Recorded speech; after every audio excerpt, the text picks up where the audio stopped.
Start my stream. Hello, the internet. I forgot to change my stream title again. But welcome. Wait, AJ. Oh well, AJ's gone. Yes. Welcome to Dias. Session 11, guys. It's Dias. We are back in black. So welcome back. As a recap of the world for everybody. Okay, well, I guess we're gonna play the Flicker game real quick. Hold on.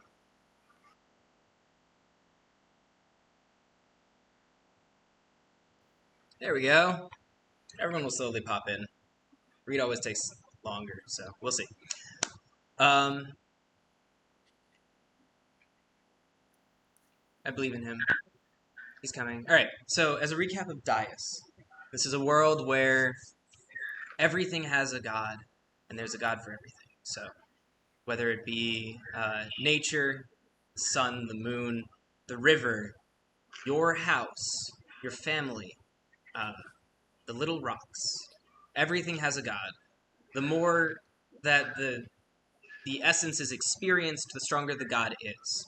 That one rock on the shore, if one person sees it, it may spawn a brief god known as an ephemera and disappears. But if everybody loves that rock and everyone tells their kids about that rock, their best friends about that rock, then the god will grow from an ephemera to a least, potentially lesser god.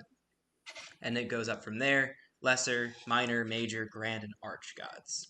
There are the 4 arch gods, the 5 arch gods. Well, 4 arch gods and then one more god. There's the sun, the moon, the earth, and the sky. And then there is death. Death is considered amongst the clergy as an arch god, although there's plenty of debates. Well, not anymore, because the other 4 are dead. They all died.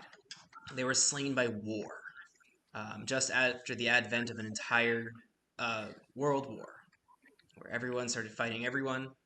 War ascended and slew the other gods, leaving nothing in his wake, besides its followers. And that's the world of Dias now, is a dead landscape where the gods no longer persist. They don't support what was theirs, and they're not supported by it. Until, of course, our 5 adventurers found Hope, the godling, in a valley of what was once its corporeal form. Its very essence, its very core, was left in the form of a small baby. Of course, each of us has our own interpretation of that particular form. As was the assignment from last time, was to create one.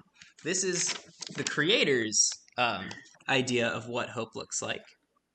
Very simplistic. What's wrong? This is Amanda's, one of the creator's supports. That is a Pac-Man ghost, and that is what she thinks it is. I know we have Griswold's interpretation.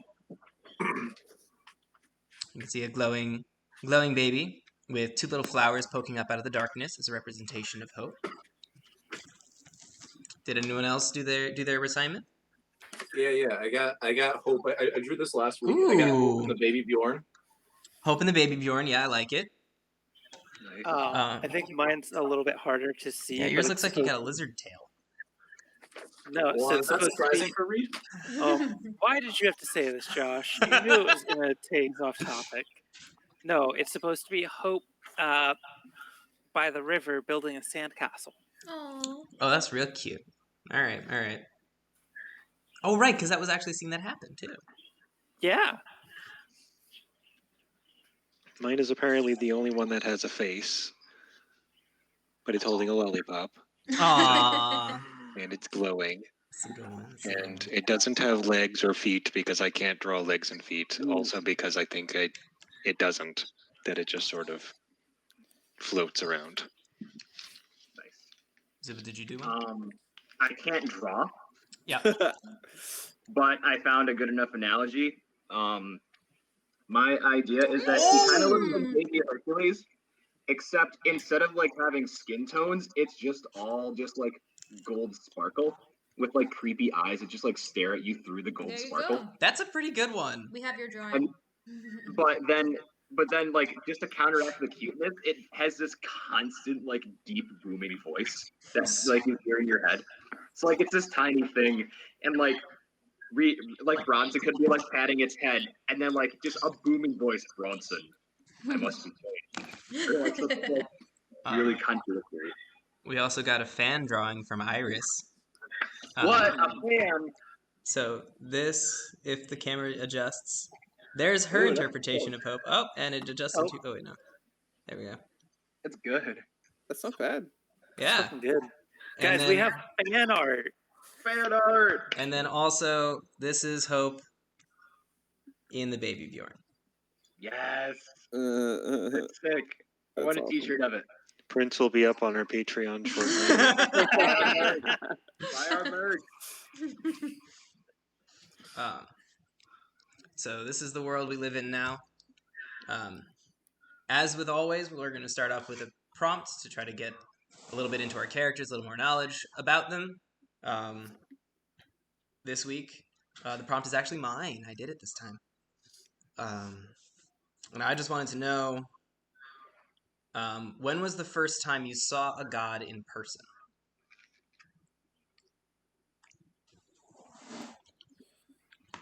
Was it a god or just any god? Any god. Or our god? Any god. I'm very, very ready. If I can go first. Go. All right. When Griswold was a young boy living in the Bloodfields, wandering around like a lost vagabond, not really doing much, he suddenly received a small nudge from behind. His arms instinctively reached out as his legs fought for balance, and into his arms plopped a white Persian cat, falling from the roof above. Perfect timing. I turned to see, or Griswold turned to see, the goddess of the 9 lives, who gave the nudge to save one of hers. Later, Griswold learned that cats were an integral part of any ship crew, for it's bad luck not to have a cat on board. And I think that's part of the reason that Griswold had the sea called to him. That was awesome.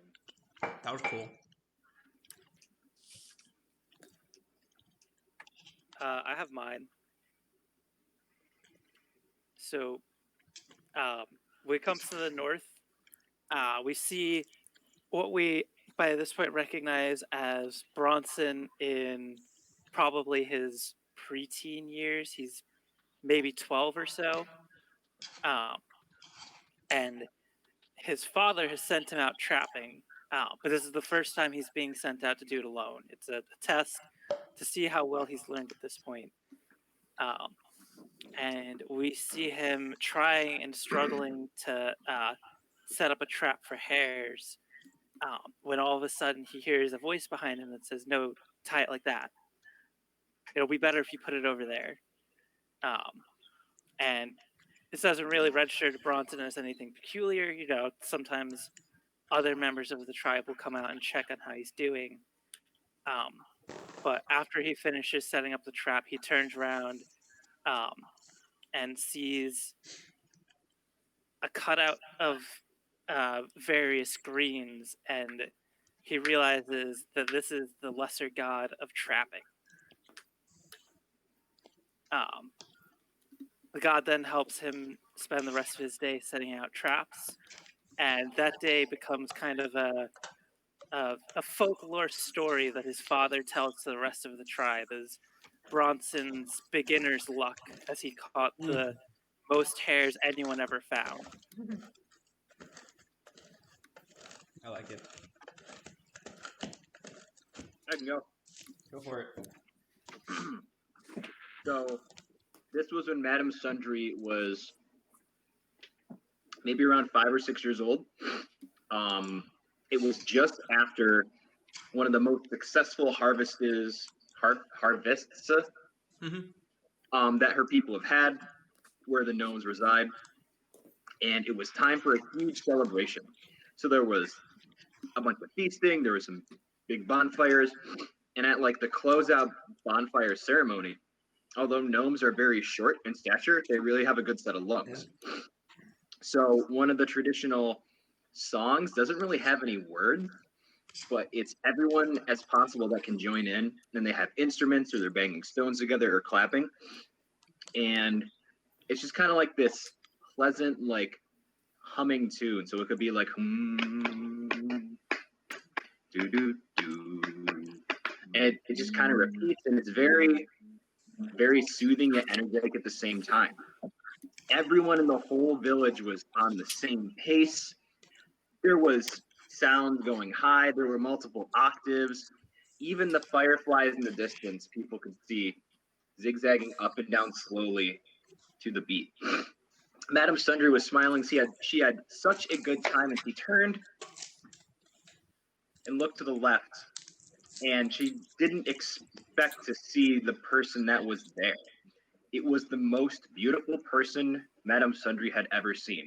She couldn't quite determine if it was a boy or a girl, but damn, they were fantastic looking. They turned with soft eyes to Madame Sundry and said, huh, I haven't heard harmony like this in such a long time, child. Sing with me. And they added words to the song for the first time. Everyone cheered and cheered and cheered, and some of the older folks in the village went up to Madame Sundry after the event, and they said, child, you've been visited by a deity. Who even knew that you would have a conversation with the deity of harmony? You must be so blessed. And everyone had smiled and smiled, and no one slept that night because there was just so much joy. Dope. I can go. So, Anai doesn't remember her first interaction with the god because Anai was a newborn. So we see Anai just having been birthed and maybe is a week old, just still a baby. And we see her parents walking through the tunnels through this underground city and coming to an elaborate, ornate temple where a god is just living. And they place her down and ask the god for a blessing for the youngest dwarf, the newest dwarf to be blessed. And the god of dwarves reaches down and blesses her rightly amidst this in this cavern, but beautiful ornate cavern.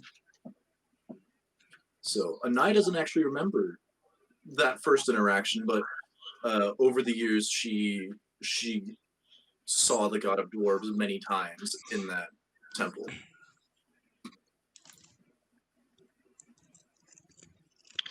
And we pan over to a small creek, a little brook, and a woman carrying a laundry basket and a washboard with a young toddler toddling along by her side.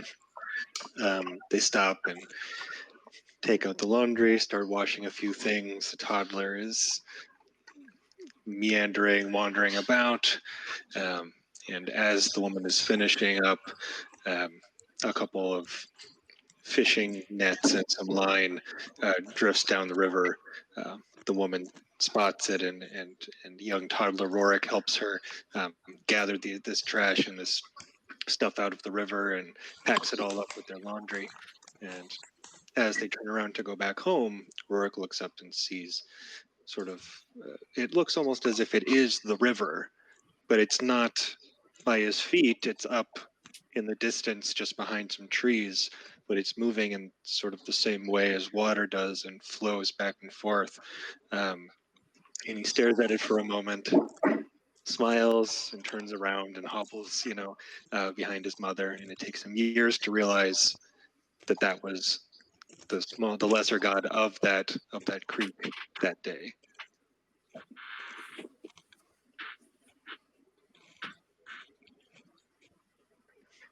No rush, Josh. Do your food. As with most, these first experiences were all when you were very young, because the gods were ever present, vibrant amongst the landscape. They're always around, but not anymore. Not since war killed them all. I just want you all to go into your last memories of the last god you saw before they died. Can I do a god that's still living? Sure. Griswold, would you like to go first to keep the order? You muted. Yes, I will happily go first. Okay. The last time Griswold saw God was the god of war himself. Ramsay brought Griswold and the whole crew to a secluded cove before the gods began to fall, maybe about 3 months or so.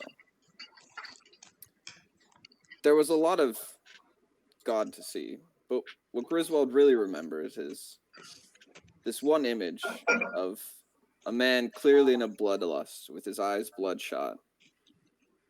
And his eyes, they seem to be the eyes of war himself. And they pierce Griswold like a blade would. Ramsay went alone. They talked together for a while. Griswold had no idea what they said, but eventually he pieced some of it together. The mission changed. It no longer became about chaos and profit. It became about bloodshed and targets. For you see, Ramsay was a perfect tool, one that had no ties to nations, one that could be used to thwart anyone, and sow the seeds of war even more. Did Ramsay become a war priest? Huh? I said, did Ramsay become a war priest? He was always a follower of war. I don't know if he's a war priest or not, but Okay. that's up to Josh. That's up to me. So panning over, we see Bronson more or less as we know him now, the older, grizzled man. And yet again, this happened while he's, no, this happens when his tribe is still together. So we see everyone with him, but gods have started to fall. And on their way to the next battlefield, they stop to check in on a town along the northern border to see if they need any help. And when they get there, they see people strewn throughout the streets, dead, having rashes, scabs, all signs of disease. And as they enter the town square, they feel a magic that's somewhat familiar because it's coming from the same court. And Bronson recognizes the god of pestilence has killed this entire town.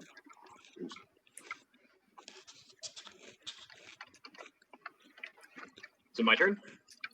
Yeah. And then pestilence sees them and vanishes. I'll just add that to explain why they live. This was after the word of the war amongst the deities had started. Panic had ensued. Madame Sundry has lost the connection to her deity, and she is frantic. She is trying not to turn to dangerous vices, but she needs to find a way to reestablish that connection and keep herself safe and sane. She goes to village after village after village seeking answers from all different priests, and no one has anything. She's disgruntled, she's low on her money, and she is in a really worn down town that's kind of overrun with vermin. She is inside talking to one of the innkeepers. She throws a few extra coppers on the table, asking, "Do you have any advice, please? I need some sort of information." The grizzled innkeeper turns to her, gently places the drink on the table, and he says, "Yeah, watch out for the rats." She kind of gives a really annoyed look, pounds her drink, and then she is out looking for more answers. As she steps into the street, tons and tons and tons of rats scurry by. The few crumbs left on her dress from her meal just kind of fall to the ground. And immediately the rats are on them and diving into all sorts of holes and crevices. She glances down an alley and she sees this almost humanoid rat-like figure with glaring green eyes stare her down, hiss, and then dart into the shadows with all of the rats.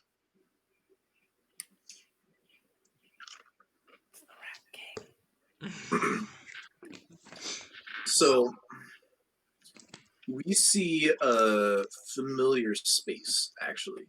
We see Anai standing in the war room of the Citadel. This beautiful panoramic scene, like glass all around with beautiful views. And she has set up a massive canvas, like 4 or 5 easels long canvas. And she's like specifically requested for the Emperor to not be disturbed for the day, and has access to just her art up here for the afternoon. And we see her tie her hair up, with still blue hair, and she starts painting. And she starts painting the entire view of the entire citadel. She paints for hours upon hours, and when she's finally done, she takes a step back, and she hears a nice slow clap from behind her. She turns to see the god of art behind her, saying, "You did good. I could have done better, but you did good." Nice. In a moment, like in that moment of shock and awe, the god just vanishes.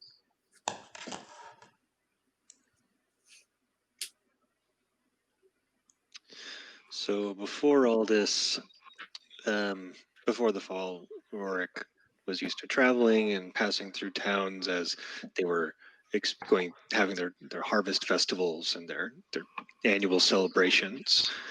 But recently he was passing through a village, in that time he was used to seeing these grand gods of festival, of harvest, of whatever they were celebrating. Arrive and appear at these festivals.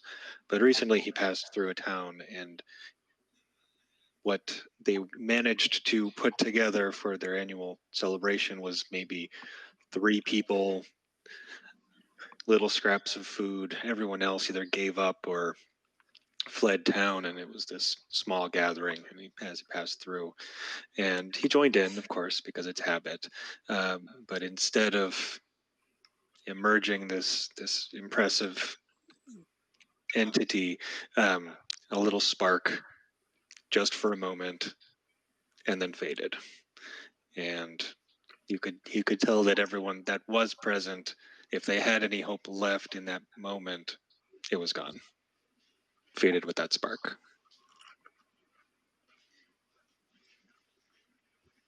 And we're now back in Dias, a world where the spark of hope is gone. For most. It's still carried by Bronson and the 4 other fools who walk with him. So, A Lamel, am fool. no. When last we met, you had your war meeting, where it was revealed that the intentions of the Empire are to march upon the Kirkin and eradicate them in order to make a name for themselves against General Dell and try to move towards reclaiming their land. This, of course, did not sit very well with Anai, who believes that, killing to stop killing doesn't really stop killing. More blood for the blood gods. So Anai threw a bit of a tantrum and then stormed out. The plan then continued forward. Bronson then said that he would help to protect his people, to identify them from the Kirkin. I want to specify Rurik volunteered Bronson for that. Yep, I was gonna say the same thing. Also, I forgot to emphasize this last week, but I did want to point out to Rurik Bronson revealed a tattoo on his shoulder, which is the first time you've ever known Bronson had a mark. It's not huge, but it is worth noting. Cool. And the general he was talking to recognized it. The conversation continued. By the way, during this whole thing, Sundry and Griswold were just doing all sorts of different dumb fortunes, entertaining themselves. Then we moved through the halls, and the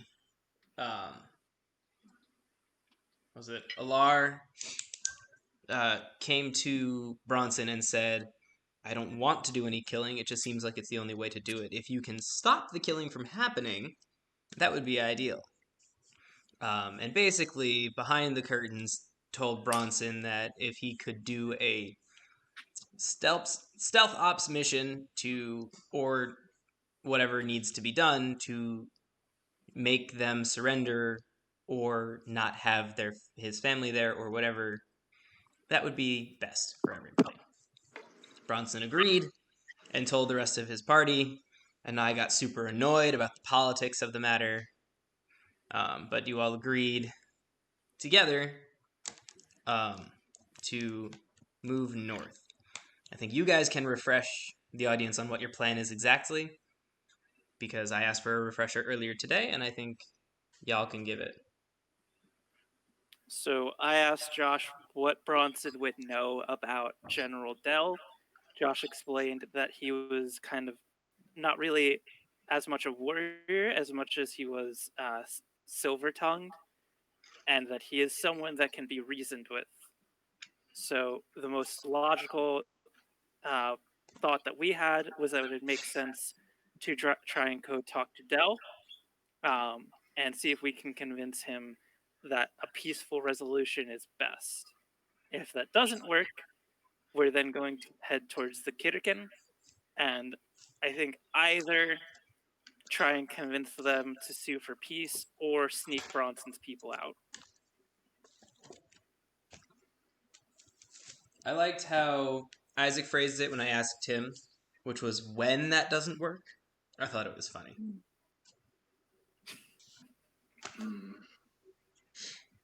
So, you were planning on going, the next evening? Or the next morning or something like that? By the next afternoon. Did anyone we also all upgraded on some equipment. That's right. So that brings us to sunset on the day of the meeting. Unless you had anything important you were doing, we can... We all agree. I remember we left it off as we were leaving the city because you had some big cliffhanger that you wanted to do and decided to wait. It's still gonna wait. So,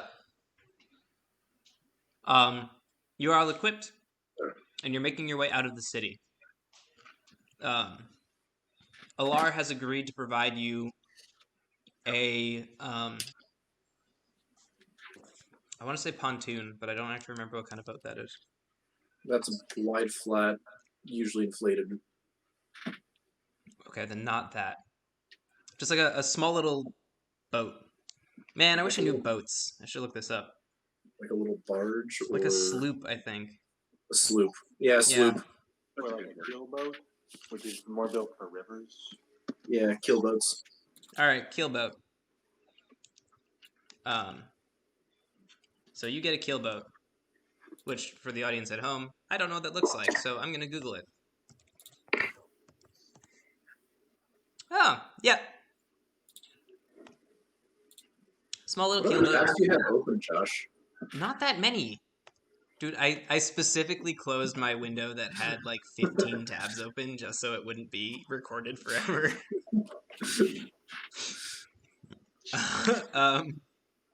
So yeah, he got you a keelboat. Would you guys want a skipper, or would you want it to be just you five? Gotta have a cat. Gotta have a cat. Give me a roll, Griswold.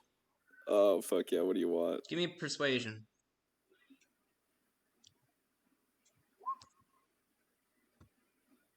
It's not good. Okay. There is no cat waiting for you on the boat. I would probably petition for a skipper.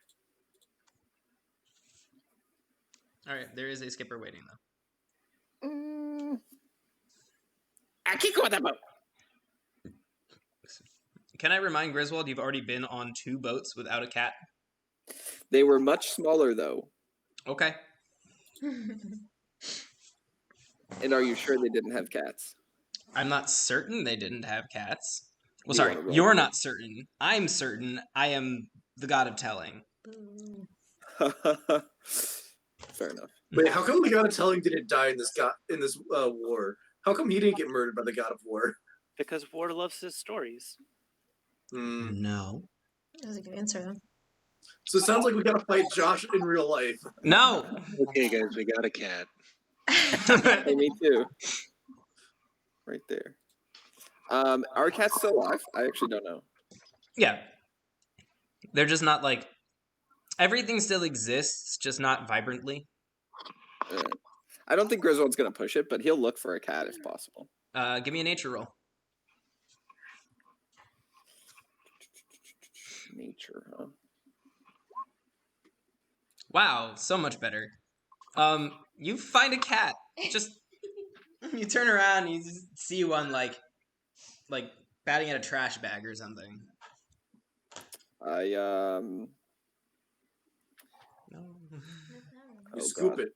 I have Scoop so I pull out my fishing tackle and I fashion a little toy for it to play with, and Griswold leads it onto the boat. Give me animal handling with advantage. Is that a thing anymore, or is it survival now? Yeah. Yeah, you can Animal do it. handling is a thing, I think. Okay, animal handling with Yeah, it's advantage. still a thing. God damn it! Okay. So party. As you get towards the boat, Griswold goes, "I need a cat," and walks away from you. Finds a cat in the alley, and then takes out a fishing line, ties a knot in it, and then starts hitting the cat with it.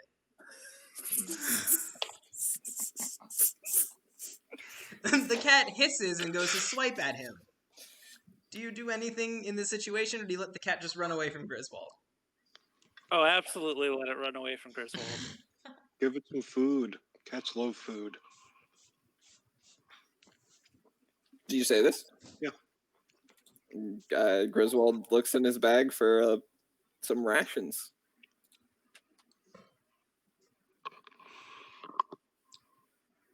Okay. Give me another animal handling with advantage.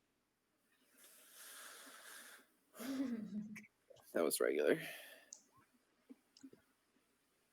All right. The cat comes over and starts eating the piece of cheese in the rations. Can I pick it up? Yes, you can. The question, though, is can you pick it up without bleeding? I don't care. Great. So you guys see Griswold pick up the cat, and it is clawing into his arm as Griswold walks happily back and sits on the boat. I got the cat. You take a Are we point all of right? damage. That's fine. And rabies. Put that on your. And rabies.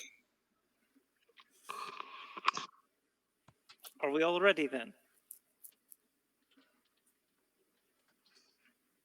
As ready as I'll ever be to get on a fucking boat. And I looks queasy already. Oh, it's okay. We have a cat this time. We'll be fine.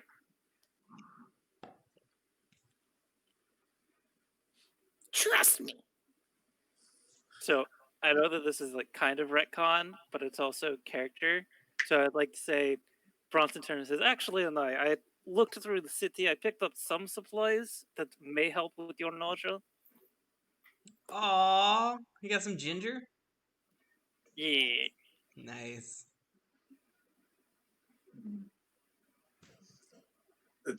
Let's get this over with. Let's just be on. And I very carefully steps on board and is very unhappy. Madam Sundry gets on board and begins talking to the cat. Yes. Would you like to do the noises yourself?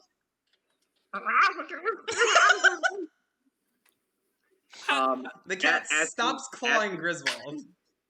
Asking the cat, "Are you ready for a whirlwind adventure? This is gonna be great." No. Do you have speak with animals? Maybe. Yeah, I have a gnome. It's actually a gnome trait to speak with animals. Oh, is it? Mm-hmm. Oh, that's good. That's nice. With small animals. Yeah. So yeah, I forgot about that. Does the cat look excited? The cat looks confused that you can talk to it. But is talking and is like, I have 14 children at home. But I'm sure they're gonna be fine. Yeah, they're gonna be great. So, do you like rats? I do like rats. Oh, you're in luck then. Griswold's gonna treat you real good. You can have as many rats as you find on this boat. You mean And I attempt to pet the kitty. the kitty tells you where to pet it.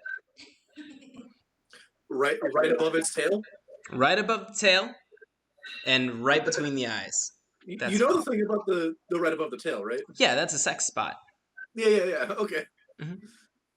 Did you not know this? I didn't know it before I listened to the Dungeons and Daddies episode about it.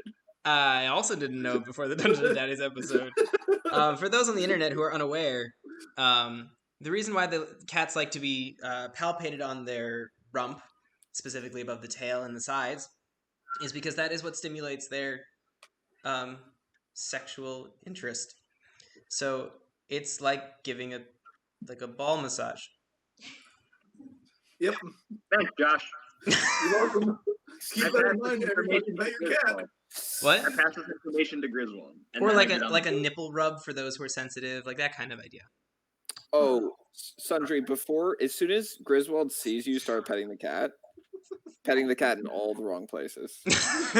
The cat claws and bites you in response. Griswold, the cat told me where it wanted to be pet. Right here. Oh, really? Okay. Right here. And just wrong place. All right, well, I'll see you. The cat walks away from Griswold and goes to go kill some rats. I would just like to point out, while Bronson's used to people speaking with animals, he sees Sundry just meowing at the cat, then rubbing it in a certain place, then telling Griswold where to rub it as he's bleeding from picking up this cat, and we just get this internal monologue of, these are really the people I'm going to save my tribe with. I'm gonna die. These are really the people you're going to save the world with.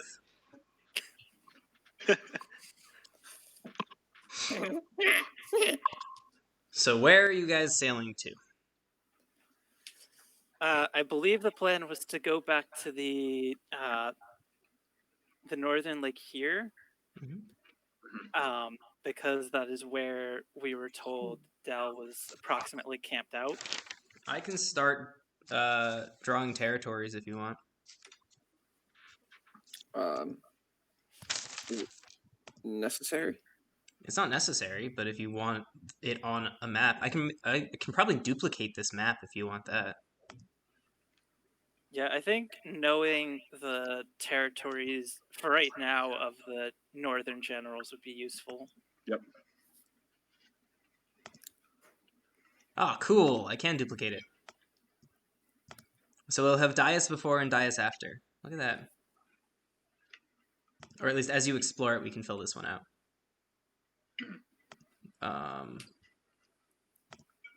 We'll do teal. Do you want it to be filled or do you want it to just be a line? Oh, so many options. Lines are fine. Yeah, lines are fine. A little bit easier. Also, I was thinking, wasn't one of the rumors that we were given on that northern part of the lake? No, I mean you were given a rumor about way up there. Yes. What do you mean no? It was this lake. Oh, I didn't realize that. The things. Yeah, it was this lake. Ah,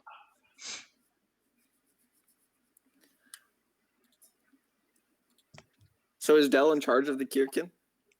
Yes. So the Kitakin, as was explained, are like appointees of Dell for that region, because Dell has broken up his territory. I don't know if I gave that specifically, but I don't think so. Ooh, why is it panning? That's weird. Oh, is it because I was right clicking? Oh yeah. So this territory is held by I don't remember the name I gave the other day. And this territory is held by the Kirakin. Where it was appointed by Dell to do that. Dell runs all of it, but keeps himself physically centralized. Got it. Yeah, so we go like here. Yep. 1 second. Should I be doing the inconvenience stuff? Yeah, and you have a cat on the ship. That's why I was pushing things. Okay. All right, so I'm gonna do a percentile roll real quick for things that might or might not be happening. Not a percentile. Not things that may or may not be happening. What could those possibly be? Cool. So as you start to sail downriver, just right off the bat, one of the riggings comes loose. And the sail just kind of starts to flap. And the skipper yells and sends someone runs over and bats it down. Apologizes profusely and continues on his way. Griswold gets checks extra sick. Griswold checks all the stuff to make sure it's good. Okay. Griswold, make a intelligence roll with proficiency. It would be a sailing check, but that's not a thing. Intelligence roll with proficiency. All right, I'm just gonna add 2 to this roll, so 10. Okay, everything looks fine. Trash rolling on my part. As you continue along. At this point, it'd be an extra inconvenience for an eye to be that much more sick. And I please make a Constitution saving throw. Yeah. Did you have any ginger? Probably not. Then all right. So 13. You keep it down, but you are looking very green. Yep. And do keelboats have oars, or do they go based only on sail? Well, we're going downriver, so it shouldn't matter that much. Yeah. Well, I'm wondering if there are oars. I mean, there would be oars, definitely. Yeah. I think you can switch between them. Yeah. Cool. Great. An oar is just kind of tossed out the side of the boat. Does this stuff seem like it might be a minor inconvenience? Most of these things, yeah. Uh-huh. You notice the cat that Griswold brought on, just batting the skipper's water bottle just off the side of the ledge. That's just funny.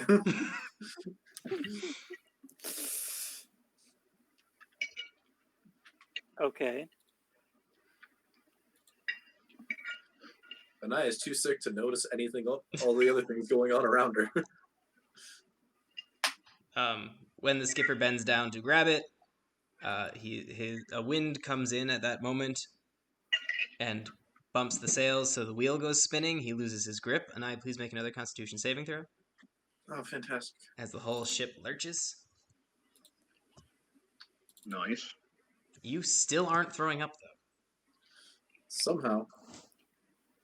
I'm gonna go talk to Griswold. Griswold, where are you? I am at the bow of the ship. Are you waiting for Madame Sundry to come and grab you around your waist? Absolutely. You hear someone thumping up behind you that you think for a second is Sundry until Yeah. you hear Until you hear the second boot fall and you realize, oh, this is a regular-sized person. Griswold. Didn't you communicate with Inconvenience at one point? Yeah. Can you tell if he's doing this or it's doing this? Huh? Doing what? The sails getting knocked awry, ropes coming undone. Oh. I don't know. I make a religion check. All right. Check. Ooh, good roll. Got a 21, Joshua. So, what you glean from this is it seems like that may be the case. But what you recall, you can ask, you can call upon the gods as you have in the past, but to do so, you usually need to call out to them in their language effectively. Excuse me. So you would need to do something to get the attention of a god in order for the god to answer your questions or manifest. This does seem like it could be a divine intervention of sorts, but you can't tell for sure.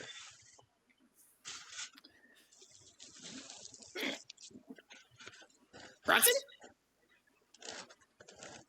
I think that you should go and minorly inconvenience an eye and see what happens. Let me know how it goes. Okay, bye. Griswold turns back to the front of the ship. And continues to stare at nothing. Okay. Mm-hmm. Oh. Make her barf. Oh no. I think I'll give it a little bit and see if anything else pops up first, since this was only like a couple instances. Do we know how much longer our boat ride is going to take? Another day. Oh. Well, my spells won't last that long, so. Also, these have been both instances where like the sails changed and possibly changed direction, right? Yes. So I just want to point out as Reed that my interpretation of this is it's possible Minor is trying to keep us away from the hounds because we forgot about them for a while. Hmm. But I don't know if Bronson puts that idea together. Make an intelligence roll.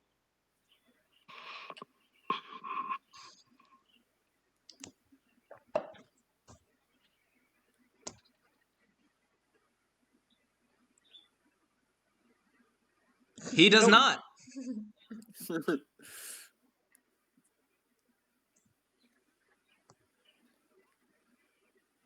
Oh. Damn it. Why'd you roll twice? Just lag. All right. Yeah.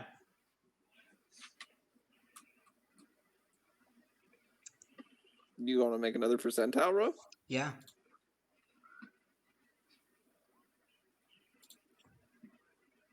It's either good or bad. So the skipper sneezes really violently. And probably just allergic starts to to cats. turn the wheel a little bit. And it just kind of shakes everything. And I get to make another con save as the skipper rights the ship again. Hey, there's a nat 1. Oh, great! Anai, you just... Everything you've been holding down and been proud of yourself for the last about 8 hours on the boat, every bit of it comes up. Your breakfast from today and your dinner from yesterday. Doesn't make sense, but everything is up. Can I take this opportunity to attempt to minor inconvenience an eye by making her trip into her own vomit? Oh. Yes! Oh my Make an God. attack roll against Anai, who has the sickened condition, which means you have advantage against her. You fiend. Oh, I'm so sorry, Anai. I'm so sorry. I'm gonna use my strength for this. It's an attack roll. You have proficiency on it. Mm-hmm.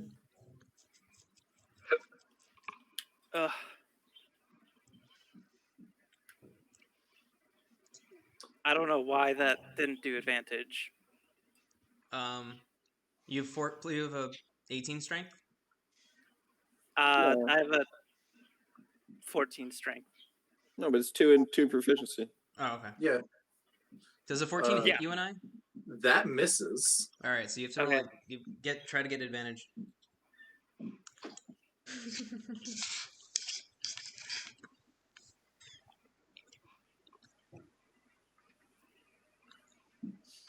I believe you can push buttons.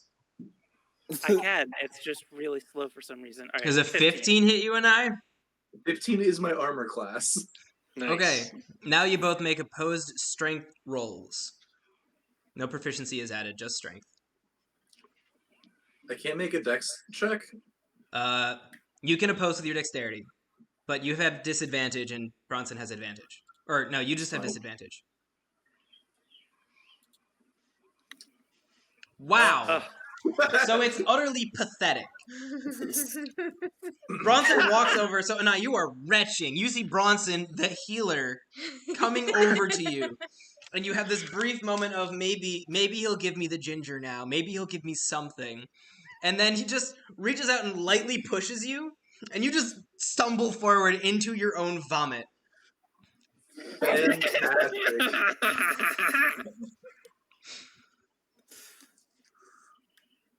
I attempt to commune with Minor.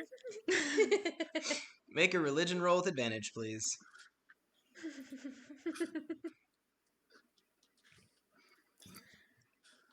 Just so you're aware, Anai is irate on the ground. Yeah. Like what the fuck, Bronson? But too nauseous to get up and do anything about it. Oh my god, why is it not doing advantage? I don't know, but why is it also not rolling good numbers? Well, we haven't. Nobody's rolled well. Like there's one good roll.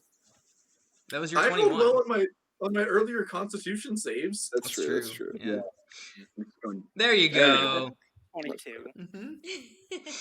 So Bronson, you push her down and you just say, "Inconvenience," and Inconvenience is immediately there laughing, just right next to you, but looks different than the last time you met it. This time, still has the glasses and the mustache.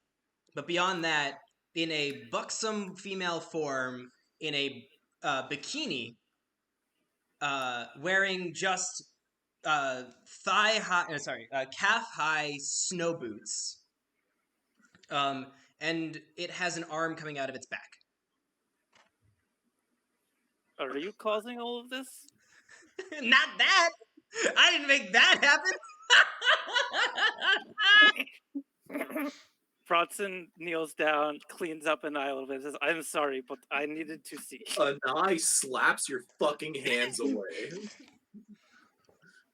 And scurries over into a corner. Inconvenience laughing, walks over to Griswold, throws an arm over Griswold's shoulder, and just laughs with Griswold.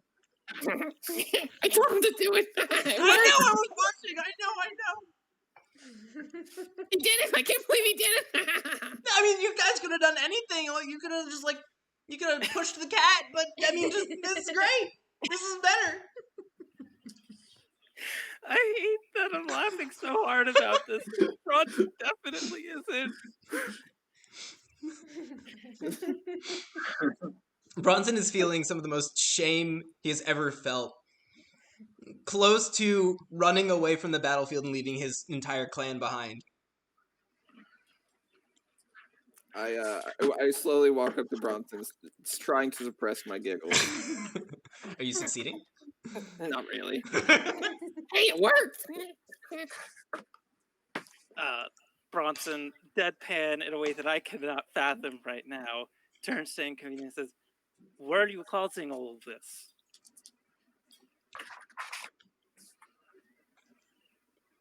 I don't think you'd believe me if I told you.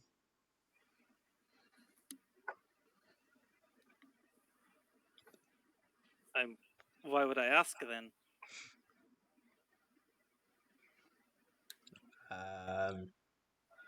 Okay.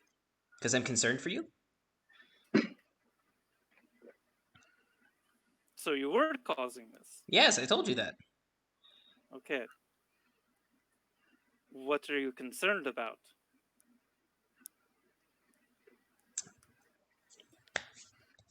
I like Hope. Hope's fun. Hope taught me so many things.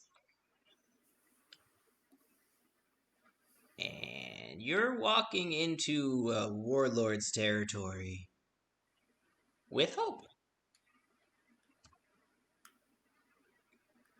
And not a really good plan. So, I was hoping you would notice. Thanks, Griswold. I was hoping you would notice my little hints. And then you called me, which is great. Because now it makes sense I'm coming here. It's like big old war ain't watching. So here's the thing. I am willing to make a trade with all of you. I will offer you a Please Save Hope card that you can play whenever. I'll pop in, I'll pull Hope away, and make sure Hope is safe until it's safe to return it. In exchange, though, and from absolutely nowhere, it pulls out a pair of iridescent blue boots. One of you gets to wear these. What are those? Boots. What are they? What are those? I cast Identify non-ritually immediately. What are those? Oh, gimme. Great.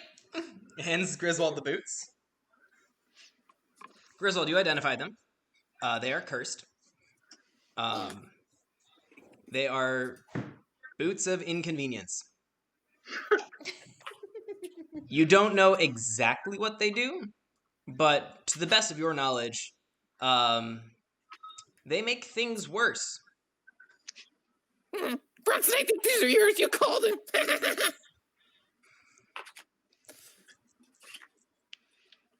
And I give them to Bronson. By the way, from your perspective, Bronson, you saw Griswold cast Identify, take the boots, laugh, and say, "They're for you." Yeah, I think Bronson assumes that they're cursed and bad. Yeah. But only minorly. Why do you want one of us to wear these? Well, it propagates them. He grows. Same as Hope. Griswold's a wise one. Also, I can't just help you. That one, wouldn't be fun. And two, might get me in trouble with the big man. So, I'm not helping you. I'm helping me.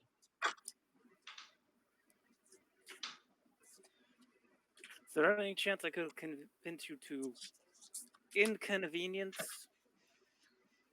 the warlord we're going to by giving us a bit of information, helping us understand what our best chance is? In what manner would that be an inconvenience? My understanding is you're actually trying to bring peace and help this man and using your best intentions to make everybody benefit. If I make that easier for you, who's being inconvenienced? War. Ah, see, war is the scary one. I do inconvenience war every time I mess with you guys. So, there you go. Okay. Bronson takes the boots. Great. Just slap those puppies on, and then anytime you need hope, click your save, click your little heels together, and I'll be right there. I'll snatch up Hope. I'll take her somewhere. I definitely won't hurt it. I might push it over a couple times. But that's just because it's funny to watch it try to stand up. And I'll slap it on the butt, give it back to you with a lollipop in its mouth. I might click my boots 3 times and say there's no place like home just to be safe. That would be a stupid thing to say. Your home is currently run by many warlords. Your entire clan has been enslaved and spread across the landscape. Is that like a place you want to go? I don't understand. Thought you were god of minor inconvenience, not reminding me of my tragedies.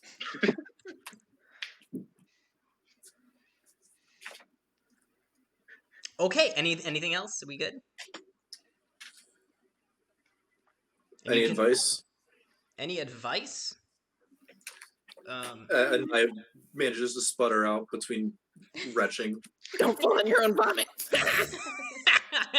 I'm so sorry, AJ. And I shoots daggers at both Griswold and Bronson. In seriousness, be careful. What you're doing is dangerous. Keep in mind you are literally carrying humanity's last hope. Pretty sure anywhere we go would have been dangerous.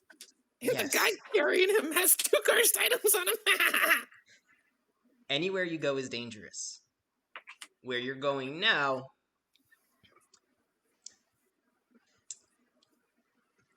there's a person who is would sell his own mother. So keep that in mind. Talking about Dell. Yeah. Bye-bye now. Oh, I like that you have a cat, by the way. That'll be fun. Gone. Okay, I'm starting to like him a little bit more. The day that Rorik isn't messed with, he's like, oh, mine's not too bad. It's funny when it happens to other people.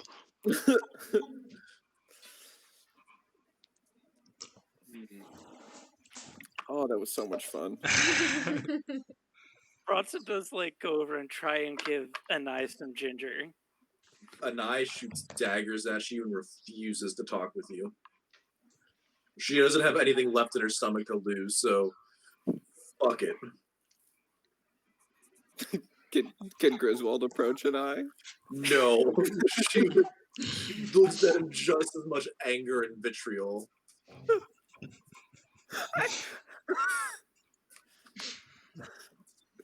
So the sun sets. Unfortunately for Anai, you're on a boat and Anai can't swim, so there isn't really a way for Anai to bathe. Uh-huh. Or wash clothes. So Anai still smells of vomit hours later. Ugh. I would offer to help, but I'm pretty sure Anai's going to say no. We can tie a rope to you, drag you behind. She looks at you with fear at that. Oh, okay. The boat pulls over right here, just before hitting the lake. Pulls ashore, and the skipper starts setting up a camp. And you now have an opportunity, if you want, to wash in the river at night. But this is as you're all kind of getting off the boat. The skipper definitely helps you down, Anai. But beyond that, he doesn't pick sides in this brawl. Anai goes to wash, but before she does, she glances over and Rorik, come with me for a second. Okay, just don't take it personally if I stand a couple feet away. Are you're not washing yet, right? I'm going to wash. Okay. Are you going to take your clothes off or? Probably. Oh okay. No, Griswold. No. You'll see. You threw a woman off a building when you touched her underwear. I don't know what's gonna happen when you see one naked. Let me know when that happens. Cool. Sundry, how are you doing? You haven't been involved yet. Um. Have you just been sharing stories with the cat? You know what? Probably. And Someone who I'm actually not sure. listens. Yeah, I'm not sure if she would have been present for that whole minor thing. She might have been. Is there a below deck on this one? Yeah. Okay. She might have been below deck. Now she makes her way out and about. She kind of looks around. She starts saying to herself, I know these things are made for travel, but you can't even go anywhere. And she kind of goes to one side, and she just walks to the other side, kind of pacing. Madame Sundry does not like to be locked down. Confined. So Madame Sundry's pacing back, forth. She goes up to the captain. Captain, I know I asked maybe an hour or two ago, but how much longer till we get there? Is the sun down? It's getting there. Or sorry, has the darkness come? I guess because there's no sundown. It's just slightly lighter and darker. No. Then we're not done yet. When I can no longer see the river in front of me, that's when we pull over.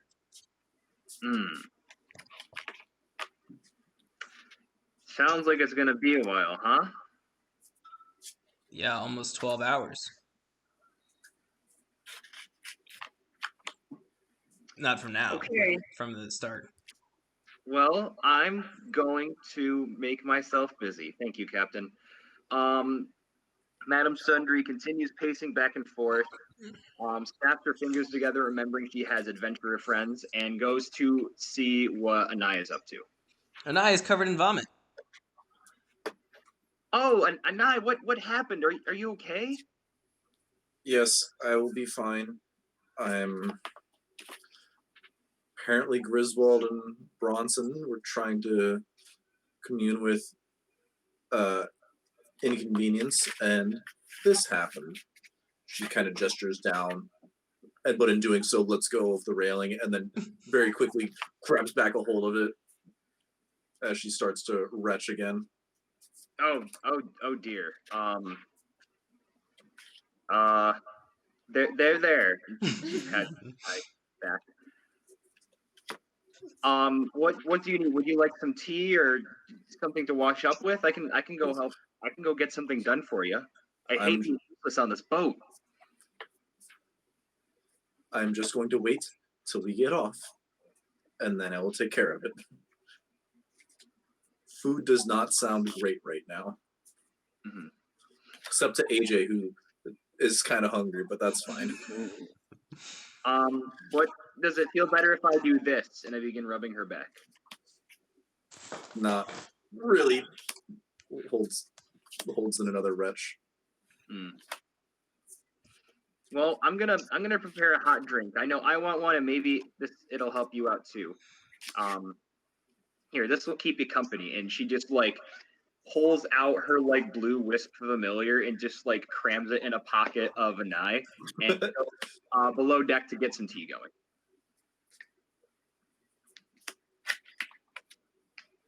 So we cut back to Anai going to wash and calling Rorik over. Yeah. So before Anai even undresses or she gets close to the water, and she looks at Rorik and says, "Do you want to try the leaf? Like, get it at least a direction from where we're going." Oh, yeah, that'd be good. I've just been thinking, one task at a time here, but it's true. We might as well make sure it works. Make sure it works. Make sure we have an idea. If it's along the way, we can investigate. If not, we can put it off till further notice. Okay. I take out a leaf from my bag and place it in a slow-moving section, or maybe like an eddy in the water, so that it doesn't drift off. And it points in a general that way direction. Towards the interior, so like, cool. It's And good to then know. you can make a survival roll with advantage. Is that both of us? Either of you, both of you, whatever you want. Rorik just snatches it up. Okay. This is just it is free-flowing water, so because you found an So- eddy, it was fine, but it's a leaf in water, so it was going away. Yeah. So Rorik just snatched it back up. Cool. And not a different leaf. Correct, not a different leaf. The important magic leaf that, while spinning in an eddy, did not change direction. Yeah. Oh yeah, that's a good way of doing it. I like Mhm. that. All right. Now Good to clean know. yourself up, Will. You stink. Yeah. I know. And I then begins to slowly undress and wash her clothes. And I undresses. Orson and Kendrick appear to help you wash your clothes. Oh God.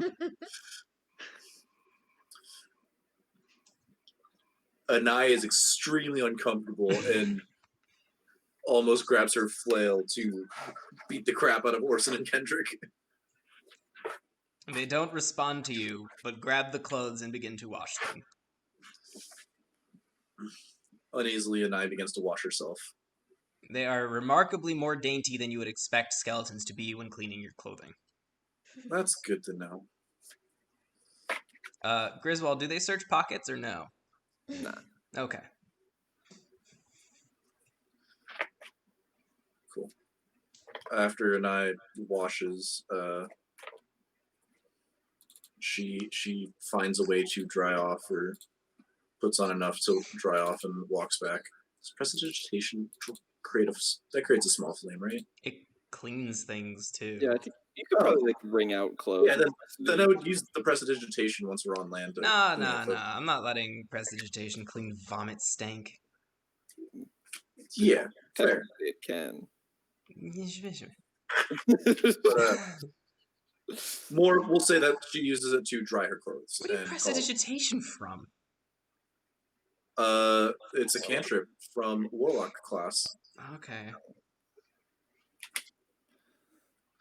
So you tap back into, so you go to wash it because it's what you've done for a long time, and then you realize it's dry, it's wet, and you're like, oh man. And you put on what you can, and you're gonna go dry by the fire, and then that reminds you, oh, does this work? And you dry the clothes you have on, and it's like, yay, I have my magic back. And then you dry the rest of your clothes, and you return to the group. Very pointedly, does not sit anywhere near Bronson or Griswold.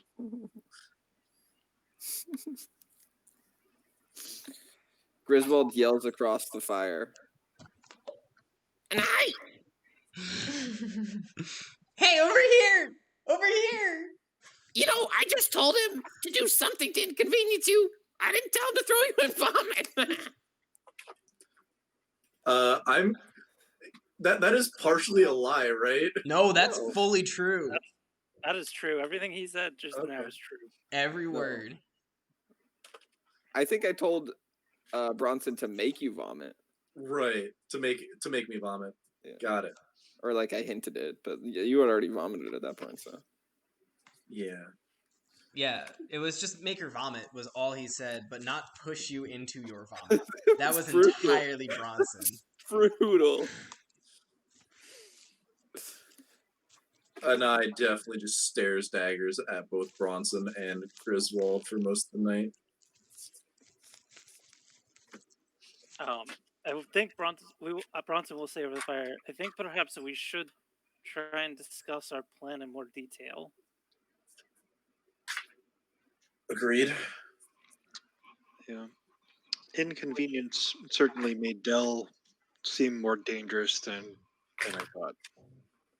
Which ties into the message that I whispered Josh.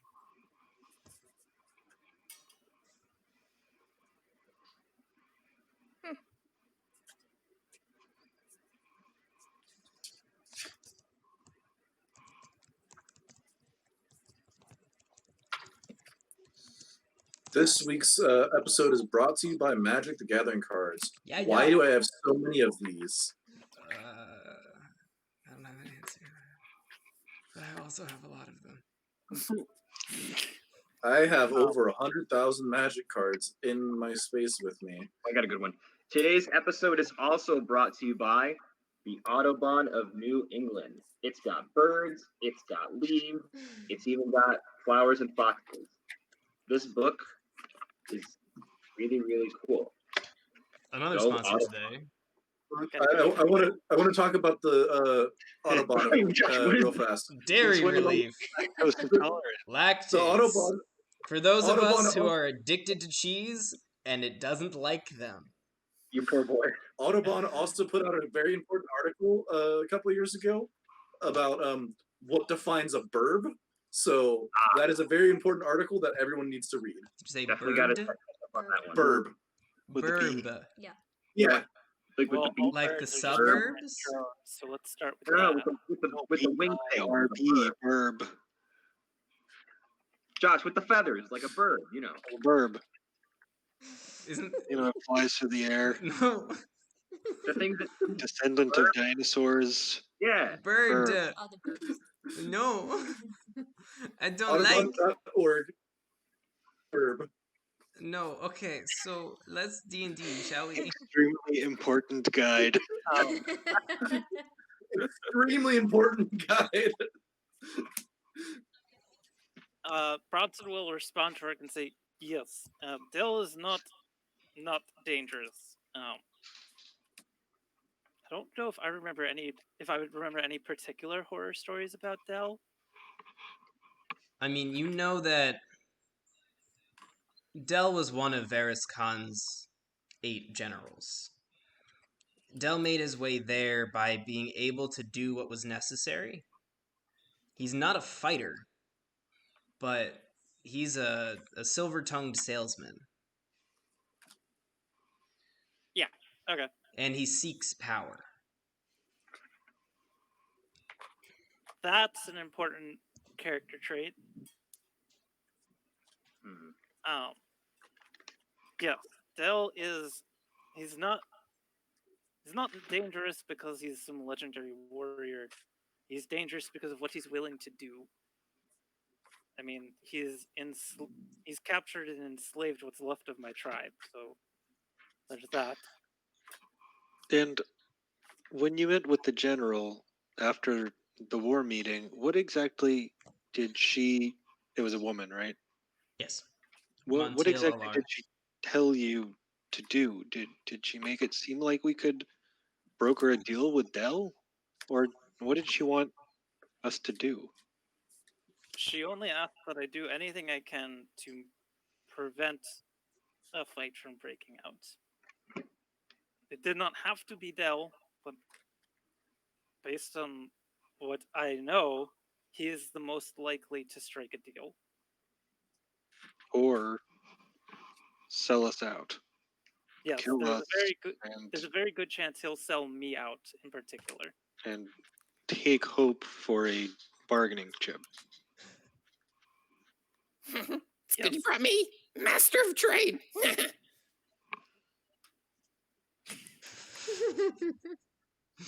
Right.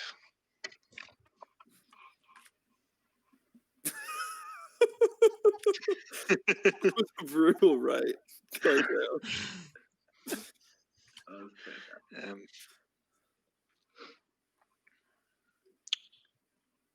I just don't know how how many of there are, the 5 of us would convince someone who's been at war for so long. For what? What do we have to offer? Not killing half of his men? It's been From happening what? for years. They go back and forth. The Empire kills Northerners, Northerners kill the Empire. It goes back and forth. It's been happening for years. You find his god. It's not Yeah. war. Is there any sort of little quote unquote story, legend, or like mythical prophecy about calming things between Northerners and the Empire that Madame Sundry would know? Make a history roll. What kind of roll? History. History coming at you. I don't think I'm proficient at all, but here we go. You know nothing. Also, Can I Let me try that again. You want let me advantage? Okay, you can have advantage. no, Let me try that again. 15 plus Let's 3. do that one. Whoa! Let's use that one instead. Wow. Oh, you're using your what's it called? Maybe. Oh, they're oh, it dope. is the end of the day, so you Okay. have to use them. Or is it per session? How does that work? It's per day. If I see a number and I don't like it, I say, fuck that, we're using this one. Okay, so your question was, do you know of any legends from the north of a way to broker peace? Whether it's between the Northerners of the Empire or just a general, like, peace treaty, like wampum, or that kind of idea. Yep. I mean, I doubt there's going to be like a big prophecy of calming Right. between nations. So yeah, it's more in that way you just said. Yep. Yeah.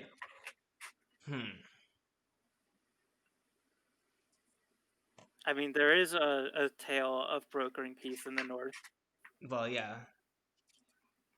There was a great peace walker who was amongst them for a long time, who was able to quell the rage between long rivaled clans.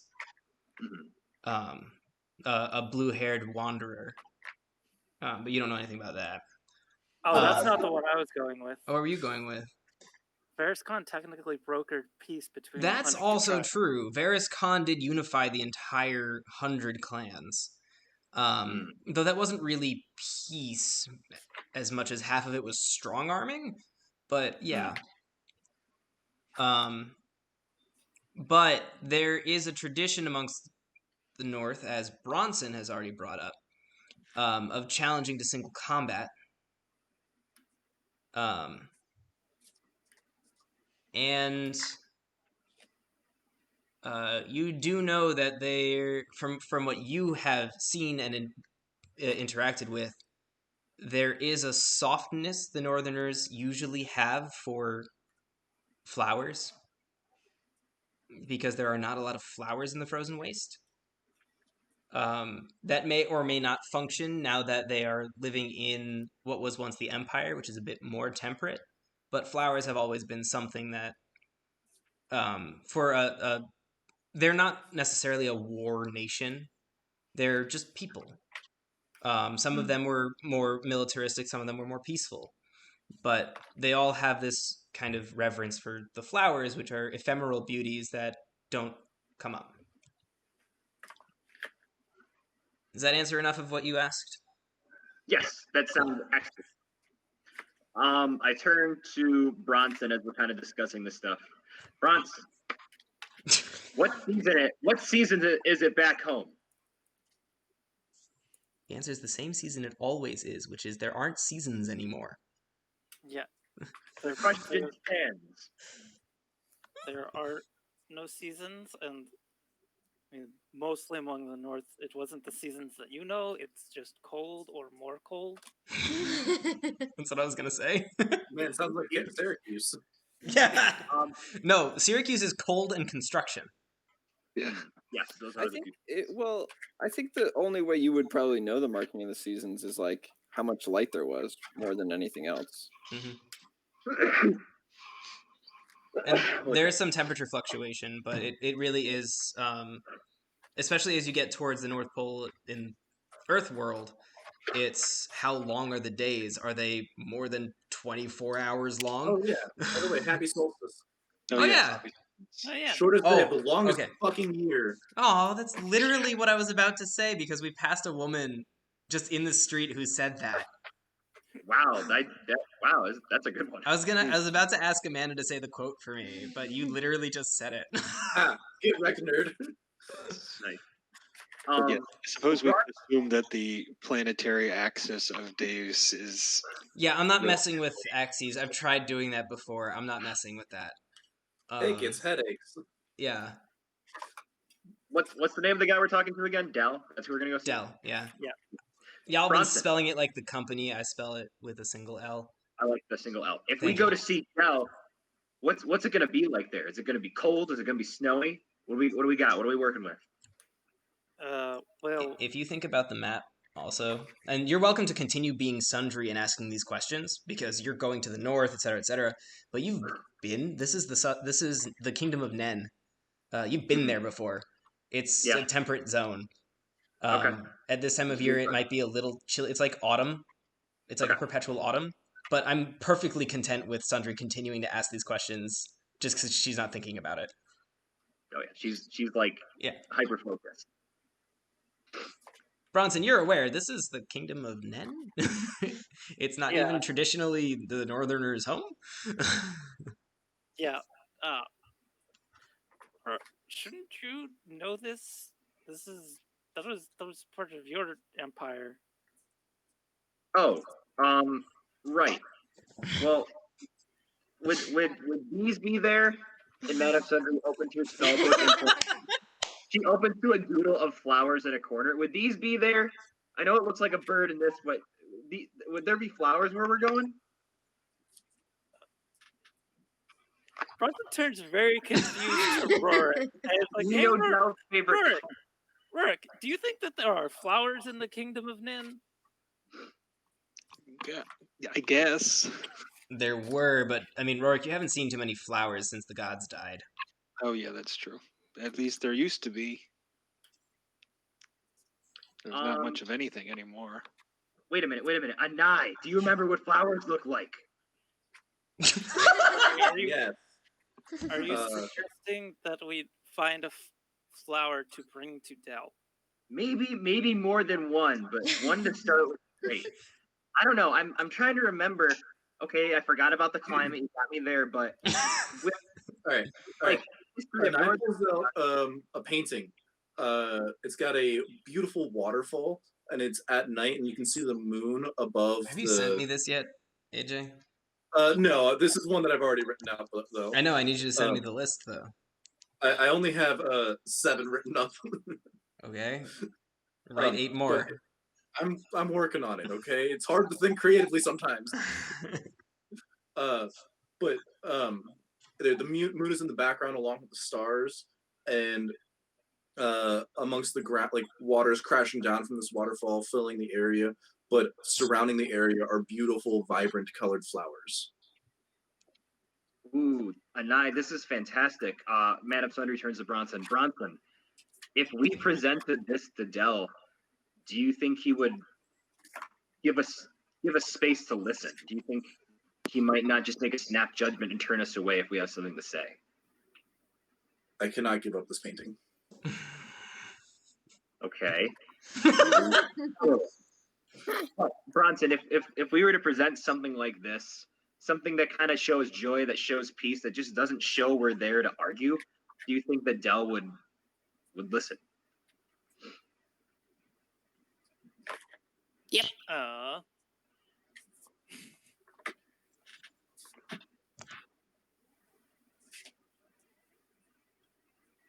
Josh, are you looking at something or are you writing something? Both. Okay.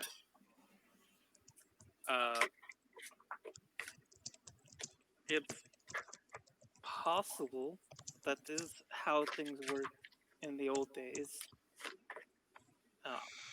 You could bring a present. You could bring some sort of gift, but I don't know. Okay, well, it's worth a shot. I'm not saying it's a bad idea, and if we still want to go meet with Dell, it's probably best to try and bring some flowers. Mm-hmm. Do you think we should have Anai paint a fresh one, or do you think we'll find flowers where we're going? I don't know if there's going to be wild ones. I think. I'm sorry. Why are we bringing a warlord a painting? We have a god. I'm sorry, Sundry. I just didn't follow. Bronson turns to Rorik and says, "It's an old northern tradition.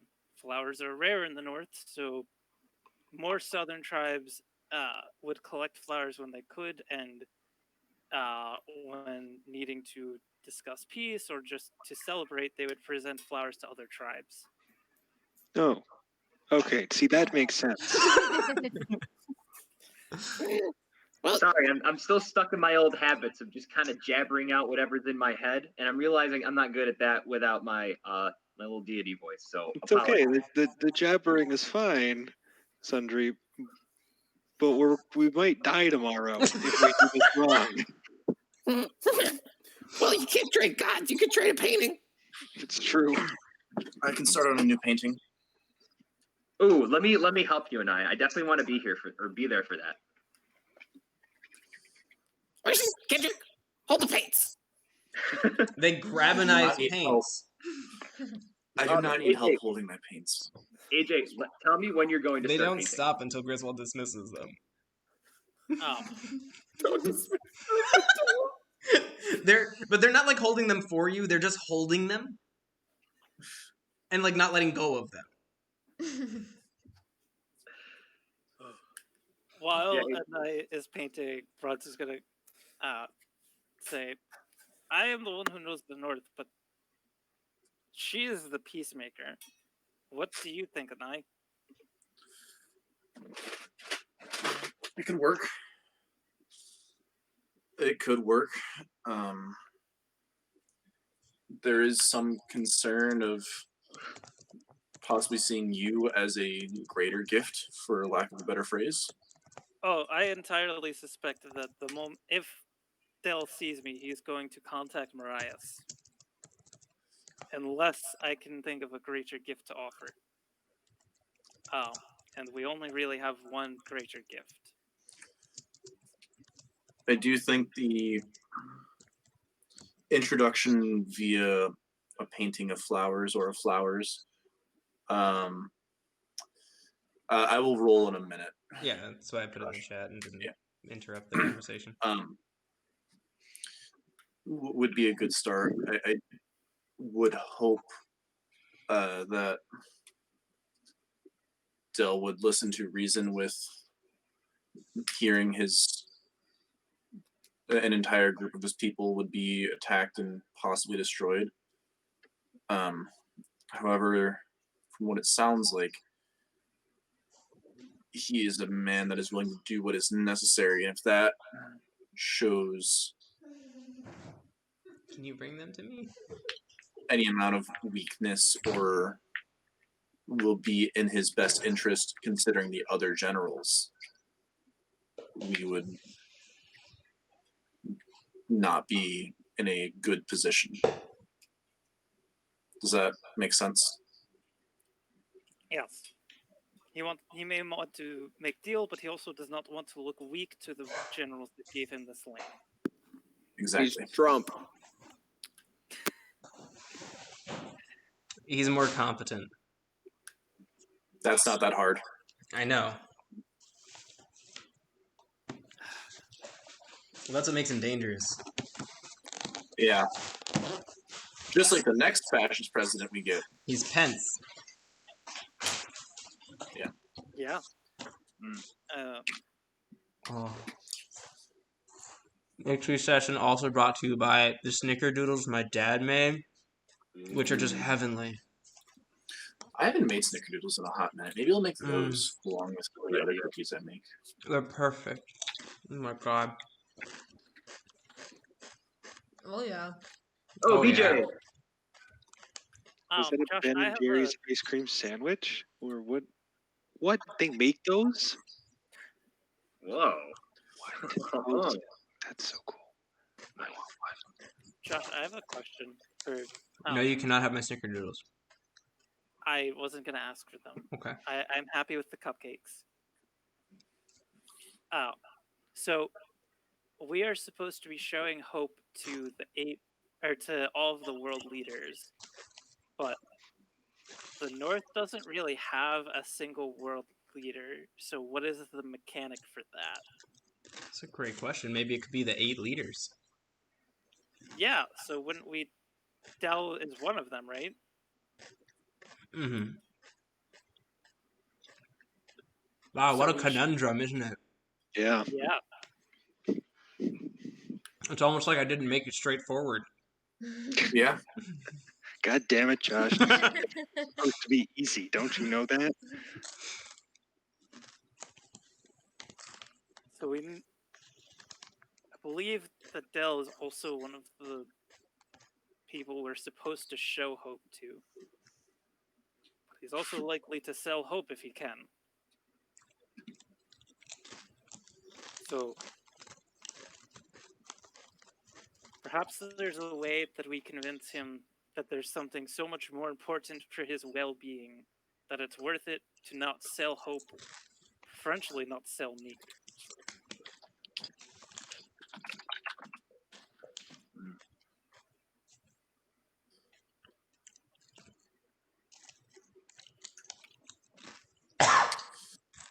Would you trade yourself for the rest of your people, Bronson?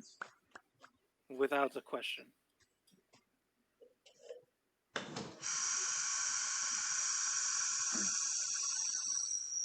Wow, I got deep. And Nye, what are you Did you thinking? say that? No. Okay. Nothing good. You want to offer me up as gift? Quite possibly. And then see to your freedom afterwards.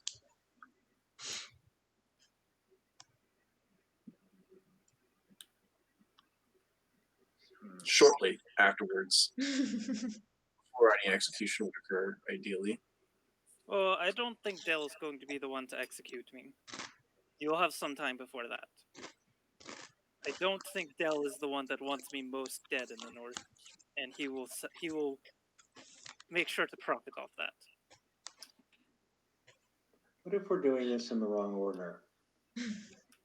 What if we rescue Bronson's tribe first, and then see Dell once he doesn't have the leverage of Bronson's tribe over us? Right now, we don't have anything to offer except hope, but we're not giving him anything. And Dell has everything, control of the army plus Bronson's tribe. So if we take one of those things away, he has less leverage and there's more room for negotiating.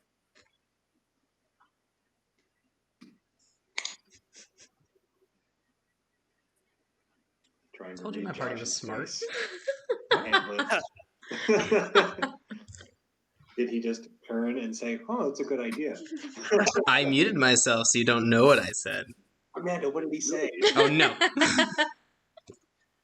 I think he said that's a good idea. Yeah. I think he said it's a good plan. Let's roll with that. Hold Bronson on. kind of looks like Yeah, that's man. not bad. Oh, So reading my face isn't fair.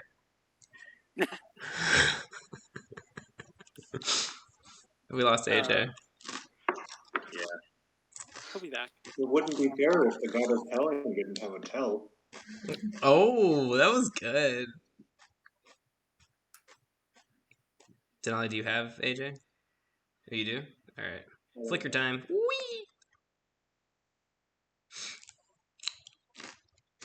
Shuffle.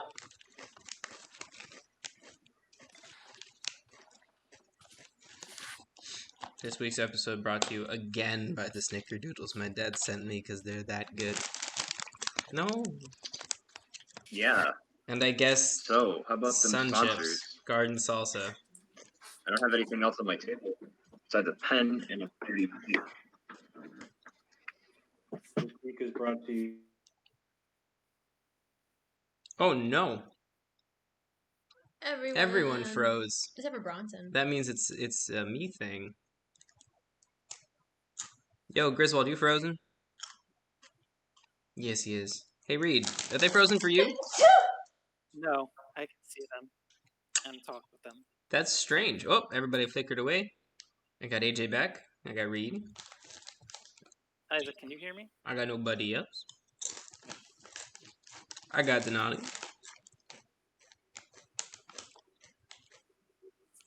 Just refresh. I refreshed and I got Josh. Oh, I'm back. Hold on. Wee!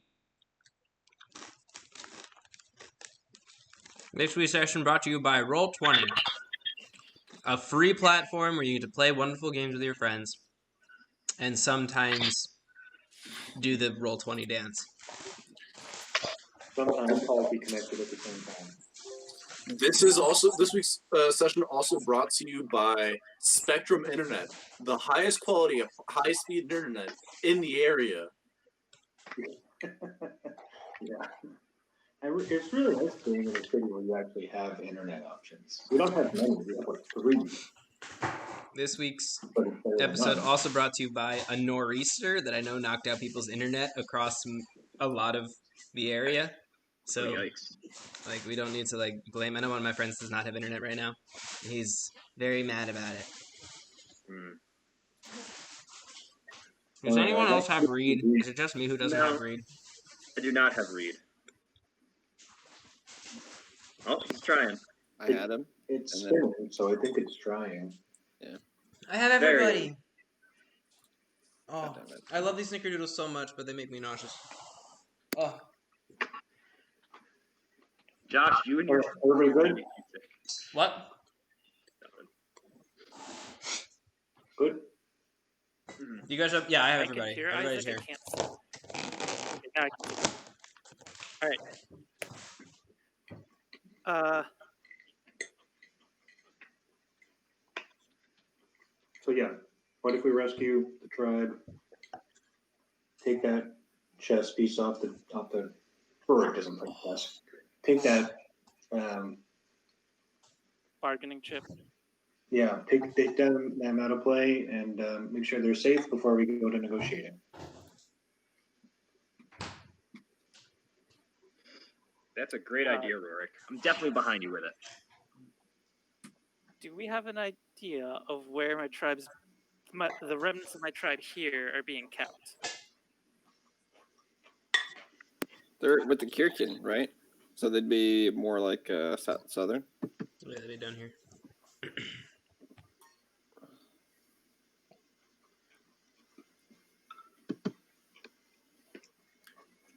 I mean, we could basically like land at this border, right? Yeah.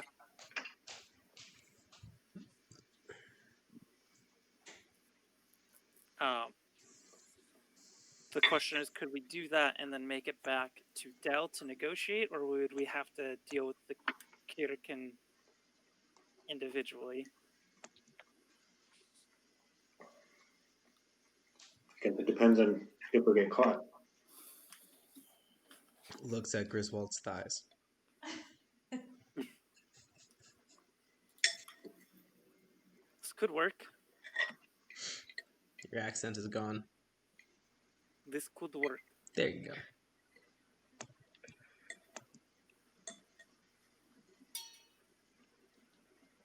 We could die. We could die talking to Dell.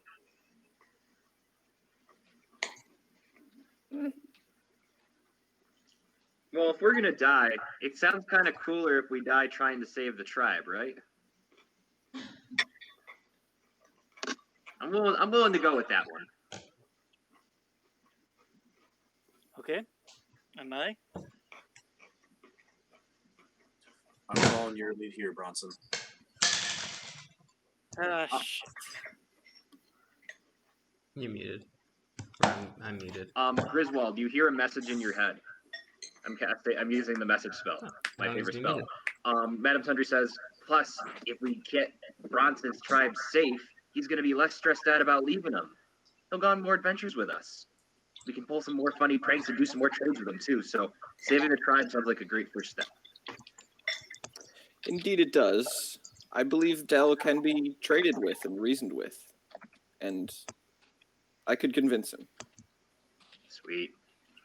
I love that Griswold doesn't have the accent in his head, which makes sense, but also so funny.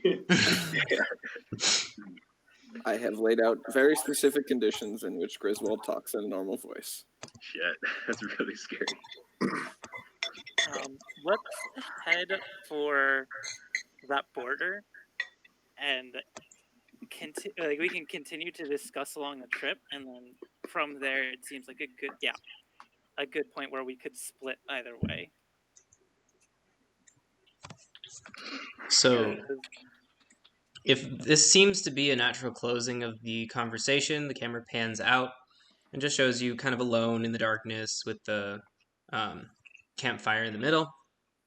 You bed down for the evening. I assume Sundry lays out some alarms. You know it. And you spend the night. You awake the next morn. Anai drags her feet as you make your way back to the boat. Those are my portents, Josh. They're kind of shitty. Oh yeah, those are the worst kinds of portents. Yeah, I'm gonna keep it. Are they like anyway. strictly average? Yeah. Yes. It's a 10 and an 11. Oh, it's better than a 1. No, because you can give a 1 to your opponents. Well, I mean, like if my allies roll a 1, then Right. Oh, gotcha. Yeah. But yeah. Anyways. So you clamber back onto the boat and set sail again. You have no kinds of snafus. Nothing gets in the way. The sailing is actually pretty smooth once you get off the river and go into the calm lake. Even Anai isn't so shaky. It's still shaky, but Anai can notice the difference, especially because most of Anai's travels have been either on river or on ocean. It hasn't had a lot of lake travel. So these are very, very calm waters as you sail across it. And flat and pristine, and it is a beautiful view. Just cutting across this kind of gray glass as it reflects the gray sky. It is a dead lake, as most things are. You don't see waterfowl, you don't see anything flying, no birds in the air. You know they exist, but they're in much smaller numbers, so you're just not encountering them currently. Just this dreary day as you set sail, and it begins to get towards the dark when you start to pull into shore. As you do so, though, could everyone make perception rolls for me? Coming at you. Oh, Bronson, did you put the boots on? Fuck. Well, that's a good example. Great. So I have a very important question for Josh and for Zuba. Should I count things that are being portented away as in the nat 20, nat 1 counts? I believe seeing the number of crazy rolls in the game is the exciting part, not necessarily what they mean. Because seeing a nat 1 for perception is like, haha, it's funny. A nat 1 and a death save is so much more serious. So I think just counting the numbers total. So if I were to portent away that one, I'd still add it to the list. That's my take on it. Okay. So, that is a question I want to answer before I add that to the list or not. That is our 23rd nat 1. We're still up 10 nat 20s over our nat 1s. So Anai, you see it clearly. Rorik and Bronson, it kind of catches your attention, but you can decide how much attention you want it to be. Anai, it holds yours. As you look across the landscape, you can see it's a little bit. There's a little bit of snow. It's a little cold, but there is kind of a place where you see just a fuzzy snow mound, but it looks like it's moving. For my travels, I wouldn't expect it to be this snowy this time of year, right? The snow isn't extremely uncommon. It looks like a single flurry came through. Got it. But the fuzzy snow mound is very strange.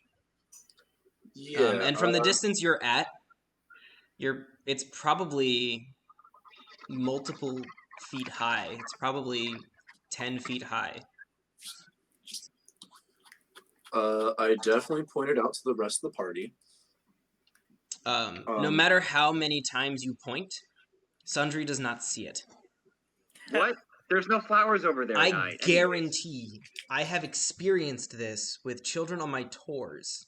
When you point at something that's right in front of you and literally says, say to your right, the child right under the parent saying, look to your right, goes, just isn't looking. And I don't know how to communicate to the child better. And it has happened a couple times recently, and it's just been just mind-blowing how the child does not, like, literally just at their level, arm pointed within view, could just follow along the arm, just looking the literal opposite direction. It is insane. So something just doesn't see it.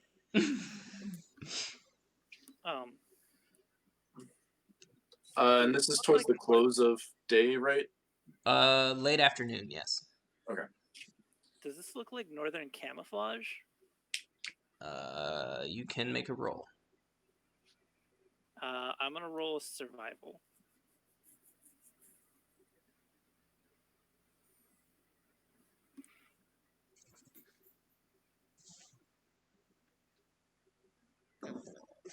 Hey Thunder, do you wanna portent that? Do you wanna portent that, please? Pardon what? Oh wow, a 15. Oh, we're catching back up. No. Nothing that you can remember looks anything like this. This is strange. There's something weird about it that you can't quite tell what it is. You're trying, and there's something about it you don't get. This weird, fuzzy, moving sand. How far away is it, Josh? Thing. As you pull into shore, it's I'm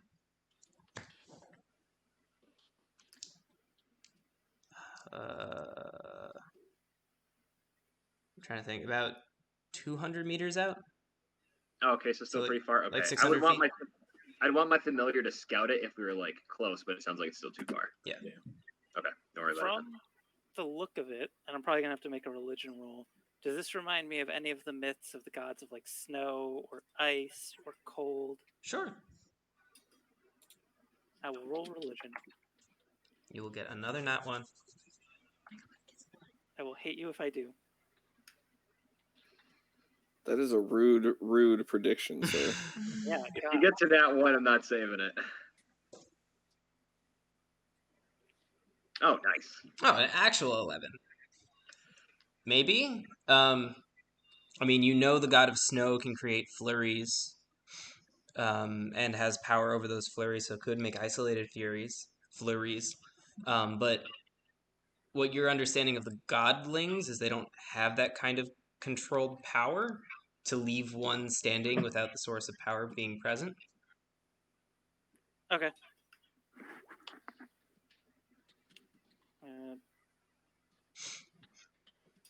Do we want to check that out? I think we should. Agreed. Turn to the skipper and say thank you. I hope I never get on your boat again. How far up are we? How far up river? We are here. Oh, okay. Don't we need to get back? Bye. Burn that bridge when we get to it. Yeah, this is enemy territory. Sails away. Leaving a boat in enemy territory is not great. He leaves you on the shores of enemy territory with no means of transport back. Bye. Oh, fuck. Thank you guys for thinking of that at the exact wrong moment. Now that's a minor inconvenience. I didn't do that one. That was you. I'm pretty sure that falls under majoring. Yeah, you know, actually, yeah. That falls under problem. Yeah. But that's okay. We're I'm gonna sure it'll try. go fine. I'm sure all of this will be fine. Yeah. We'll just steal a boat from the Kirikin. Yeah. The Kirikin, who obviously have boats and therefore have been sailing across the river already to this point. Or maybe they do have boats, and the boats that have definitely made it across the river and not been destroyed by the patrol boats, specifically looking for boats from the Kirikin. You know what? When all of Bronson's family dies, we will tie their bodies together and make them What the fuck, Isaac? You gotta wait at least 4 days so they're filled with, gases and they float, but it's a There good we reason. go. That definitely shut me up. Okay, so we make our way towards the weird snow thing. All right. I would like perception rolls. One last time. One last Approach. time. Hey, Wow! there's not that one. Oh, shit. Wow! Jesus, everyone! My Holy goodness! shit. That's how we catch Thank up. you, Griswold. Griswold, is that a flower? I can't tell.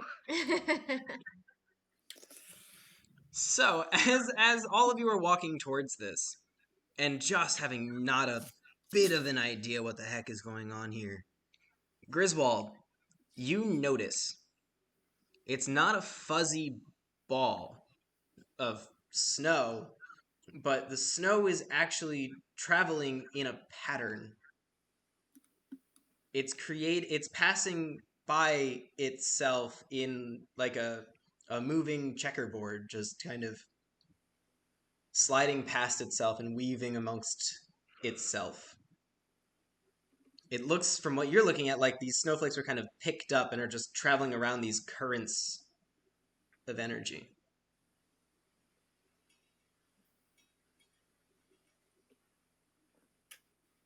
I don't know what that means. You don't need to. I'm telling you what you see. Okay. I don't even relate because I wouldn't know how. Great.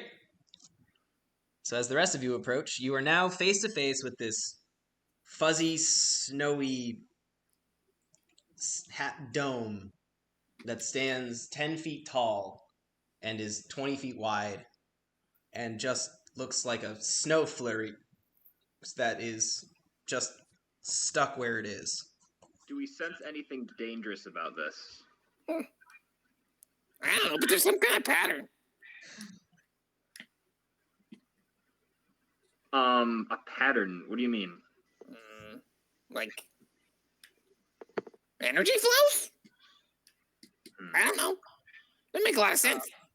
Bronson is going to take out his great axe and stick it into the flurry. Okay. It gets covered in pull it back snow. out. It has snow covering it now. Okay, shakes it off, puts it back. Anaya walks into it. Great. You step in. And it's not cold. The snow seems to only be on the outside. But as you step in, you're what are you wearing?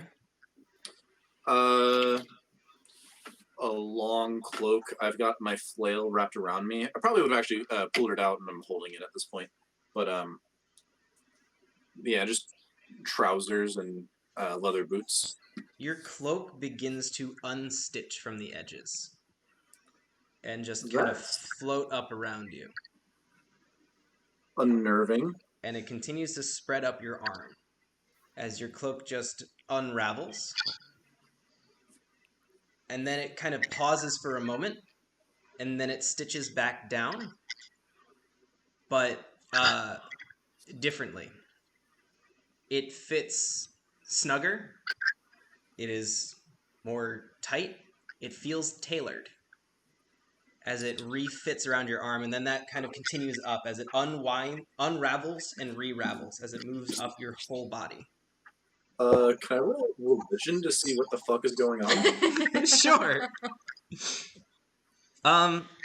As you notice this, it dawns on you this is weird. And potentially divine, and you look up and you see, as you look in, there's kind of dirt kind of flowing up and down and interlacing itself, and in the middle there are kind of grasses that are being kind of knotted together around a small white entity with a spider webbing pattern just fading across it. And you're pretty sure you may have found the god of weaving. Cool. I call out. It is not dangerous, but please be cautious when you enter. then I sit down and kind of move to gently pick up the god. It's 10 feet in. You need to keep walking to get to it. But Yeah, I'm gonna keep walking in. Yeah, I call out and say, I think it's not dangerous. I think we are safe to move in, and keep moving in. Okay. Crystal just walks in and is just huffing it. Again, as you walk in, your clothes start to slowly unravel. And as they do again, it kind of pulses down where it refits and is expertly tailored. Like you would pay hundreds of gold to get the fit that you're getting. As it kind of flows up your arm and then down your back, as everything just kind of refits itself into place. It fits your thighs. Yeah, your thighs finally feel free but contained. Can't contain those thighs. Yeah, even the god of weaving can't. Damn. I just got this armor. So nice. Welcome.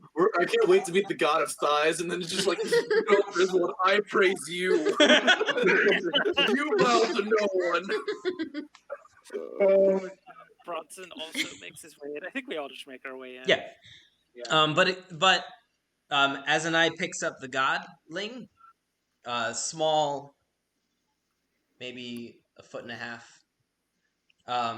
The snow stops its pattern and falls. Just a little snowfall.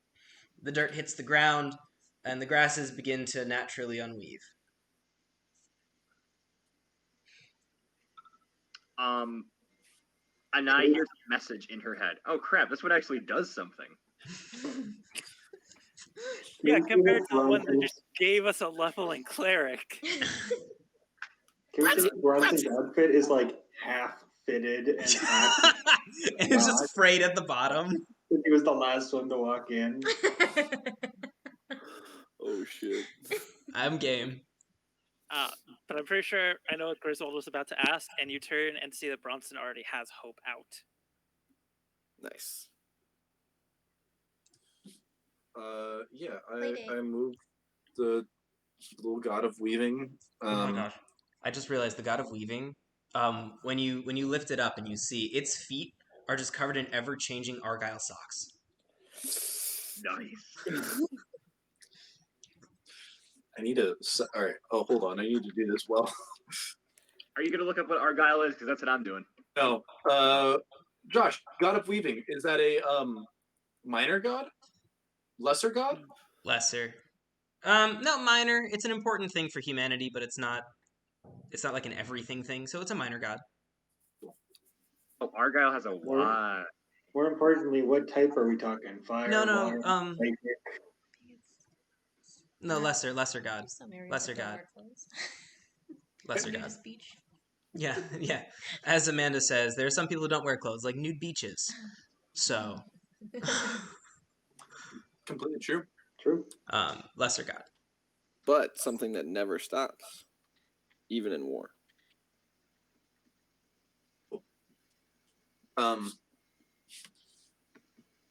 Anai is probably very cautious and very Thank you, Iris. gingerly. Support your local nude beaches. Oh, I will. I will come this winter. You'll see me out on the Syracuse beach, covered in like foot of snow, bare ass naked, trying to get my tan on. Yeah, and stepping into Onondaga Lake and just dying. Well, yeah, that'll happen whether it was winter or summer. Doesn't matter. Yeah, exactly, because it's the mercury poisoning.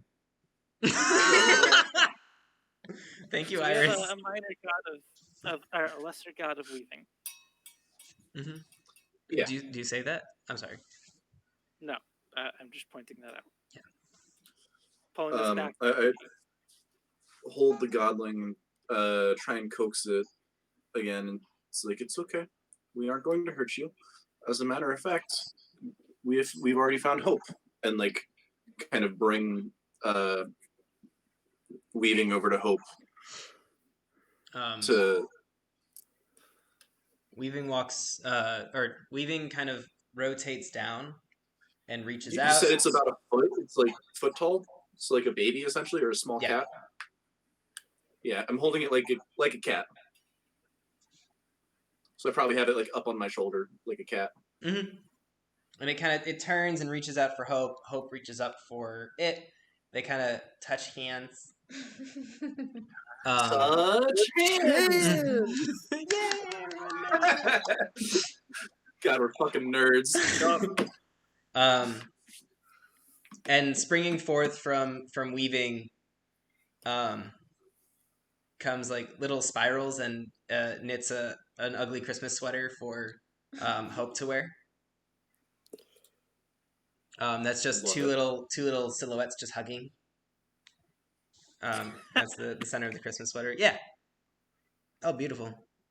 That's a good sweater. I love this sweater. Yeah. Madame Sundry kind of comes before the gods. She does like a little curtsy, and she pulls out like kind of a broken, dusty, like old leather satchel and says, "Well, do you think you could use this to make it so we could carry you just like Hope?"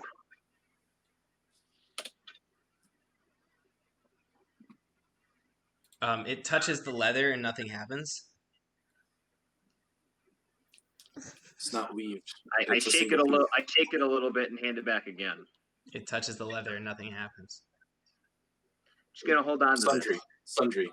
It's not weaved. Yeah, This is I the god of- get it. I get it. I saw that one. I was paying It attention. does pat your head and change the design of your headscarf. Yeah, Zuko, where the fuck is your headscarf? I was so excited for D&D that I forgot to get into character. Forgive you this one time. Thank you. Anyways, yeah. Okay. I pocket back the satchel. It I reaches out feel for around Bronson. any woven stuff. I don't think I have any on me, but whatever. I mean, any cloth. Actually, no. Yeah, I probably have a spare headscarf. Yeah.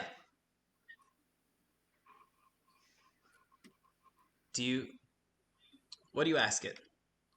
I pull out the spare headscarf and I say, "Is there any way to use this so we can carry you around?"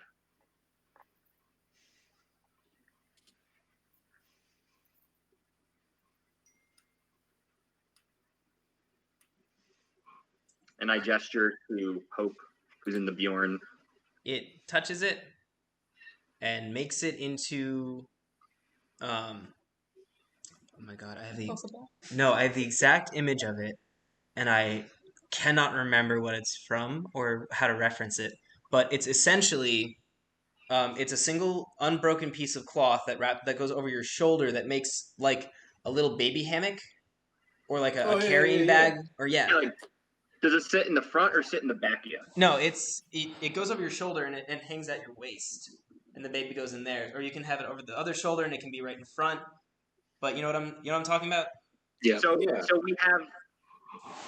have a baby satchel. Yeah. A baby Sweet. sling. Yeah, baby sling. Cool. And it reaches over for Bronson. Yes. I was gonna give it to Rorik, but yeah, I'll take both gods. No, it doesn't want you. It's fixing your shirt. You walk over and you're gonna take it. And it doesn't take your arms. It just touches your shirt and fixes it. Nice. And then turns back and hugs an eye. Well, now I believe that you will be carrier of weaving. Yeah. Anai has an inspiration for a fun thing that is going to happen, and I'm very curious as to what's going to happen with it. You gonna quilt? No.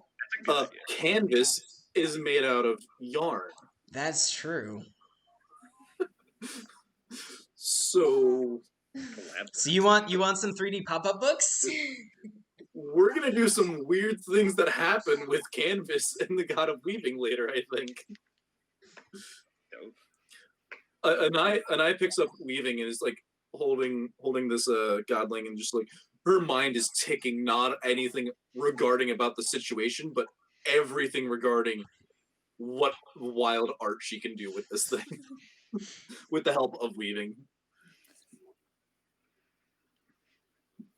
Well, Well, It's amazing that this wasn't found sooner. Since it's right next to the water here. Remember, Do you you only think- noticed it because its power picked up snowflakes. If the snowstorm hadn't come through, it was almost not visible. Right, that's the only. Yeah. Otherwise, it would have just been weaving the grass and Yeah. been a foot off the ground. Ah. Well, now we're walking into enemy territory with two gods. Great. I mean, walking into enemy territory with two gods is better than walking into enemy territory with one god. Unless you lose. Yeah. Well, Some that ways point yes, it some doesn't ways no. matter. All right. Anyway, We go to the Kirkin. So you start heading into Kirkin territory. Okay. As you have been informed, the purpose of the war meeting was that the Kirkin were not as spread out as they had been previously. So you managed to avoid detection for quite a while. We are going to have... I'm going to roll stealth, you're going to roll stealth. I'm going to roll perception, you're going to roll perception. Whoever sees the other one gets to act first. Are we like cresting a hill as we do this, or is it just like this could be hours of potential stealthing? This is however you're moving through the landscape. I'm assuming you're going to be stealthy when it's necessary and then not stealthy when it isn't. Okay. Um, I have an ability that can only affect a few people, so I'm thinking like if we're about to crest the hill for ambush, I'd use it. But if we're just like going throughout the day, being stealthy as we go, then I wouldn't. It sounds like it's like a long term. So this is going to be long term, and then if you notice them first, you can use yours to benefit you from there. But this is just kind of a travel thing. Cool. So I will just roll normal and not. So I got a 19 on my stealth. Beat that. And a 19 on my perception. Hey Josh. One group roll, or did you want individual rolls? You said you got a 19 on your stealth. I did. Did I actually get a 10?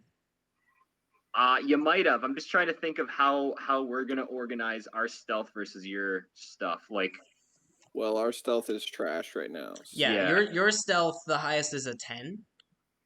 No, a 19. Who got a 19? Oh, Sundry. Okay. Sundry. I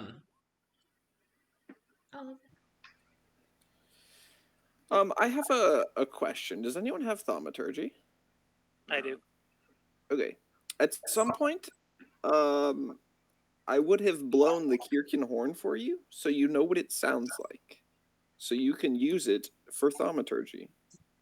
Oh, that's actually probably gonna be really useful when we're trying to sneak in to save my tribe. Yes. I also have minor illusion, which can make sounds, but nothing like the volume of thaumaturgy. Yeah. But Rorik, do you want to do perception?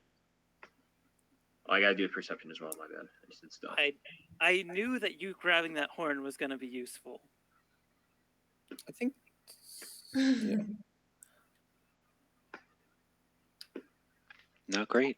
Okay, so making my stealth into a 10, we notice each other at the same time. Because my perception was crazy high, I beat all of your stealths. And most of you would have beat my stealth. So, at the same time as we're traveling around, you notice up on yet another kind of mounted hill, there's another sentry, but this is much further into the territory than you were expecting. You're actually uncomfortably close to kind of where you met them the first time, which was, you were all the way down here the first time. Why isn't it doing what because I'm right clicking. When now you're basically in the same area. So you've walked for a good most of the day.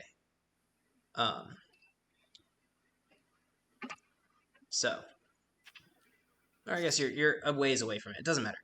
You guys notice each other at the same time, which means that we get to have initiatives at the same time. Nice. Oh, Everyone roll pull up initiative. Is that the. what you're saying? Yeah, let me You want move me- to a different map. Yeah, and give us a turn tracker. Turn tracker.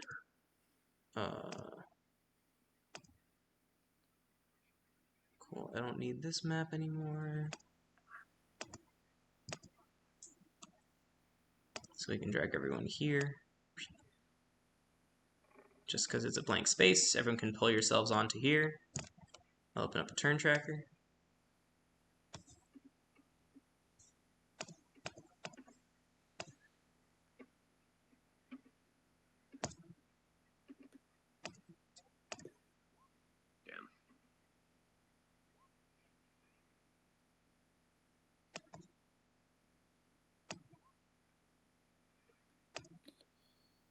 There are 2 Bronsons now. Oh, sorry. My internet is lagging really badly.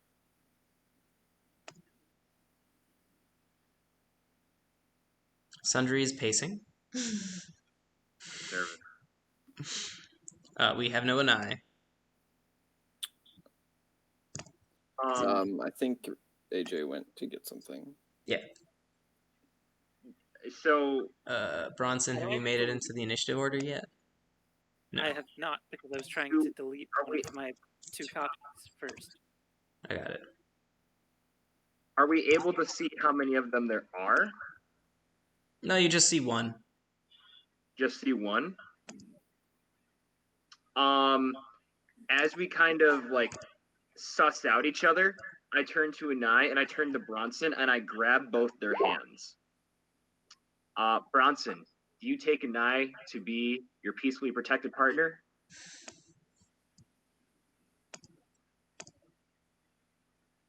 I've already done this once. Anai, do you take Bronson to be your peacefully protected partner? It's called the buddy system. Don't you have it in the north? I'm going to assume Anai Yes. says yes. Yes, my body is buried 6 feet underground. Cool. So if you both say yes to that, as long as you're within 30 feet of each other, you can roll a d4 once per turn for a attack roll, ability check, or saving throw. Add yourself to initiative, Okay. Anai. What spell is that? It's not a spell. Oh, okay. It's the special cleric order. Ooh. Which one? The support one. The Circle of Peace. I think. Something like that. Yeah, whatever it's called. Something piece. Alright, so you all notice each other at the same time. Anai, you notice up on the hillside, there's one of the Kirikin. You know he has the horn on him. You get the drop, or you get the first to act. So you can do whatever you want here. We are right on top of him physically. No. This is okay. I'm spreading it out now to be more realistic. Okay. Anai pulls out her longbow. Well within longbow range, right? Yeah, you're within 100 feet. When you... Oh, within 100 feet. Okay. Yeah, she's gonna pull out her longbow, and use a bonus action for Kensai shot, and then make a attack with her longbow. Okie dokie. I rolled a 4 to hit. So You can roll a d4 to your attack roll if you want. You can do it once per turn for like the next 10 minutes. Oh, sure. Probably still gonna Yeah. Yeah, Attack probably. roll, ability check, or save. 10. 10 does not hit. Yeah. What is the plus 1d4 if used as a bonus action? Oh, that's way of the Kensai thing. So yeah, Anai pulls out her longbow after like points him out, or like we all see each other, points him out, pulls out her longbow, and you see she pulls it back to half draw, and like charges it a little bit, and then pulls it back fully to before she fires, and of course misses. but that is from that ability. Oh, cool.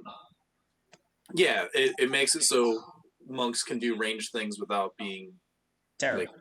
terrible. Yeah. And then she's gonna move 15 feet or 35 feet forward. All right, Griswold.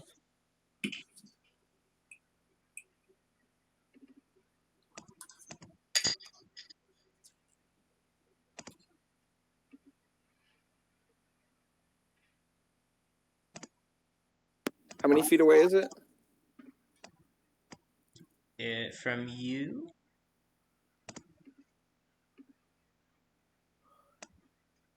A 100. Oh, was quite unfortunate, my good sir. Why do you need to be within 60 feet? Yeah. It's just the way I had it set up. No, you're fine.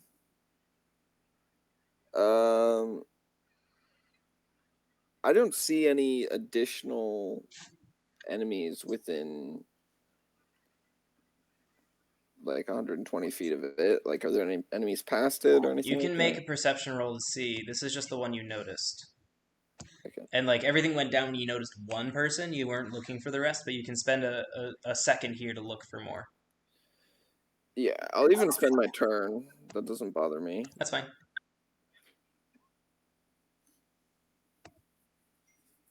Yeah, there are some more.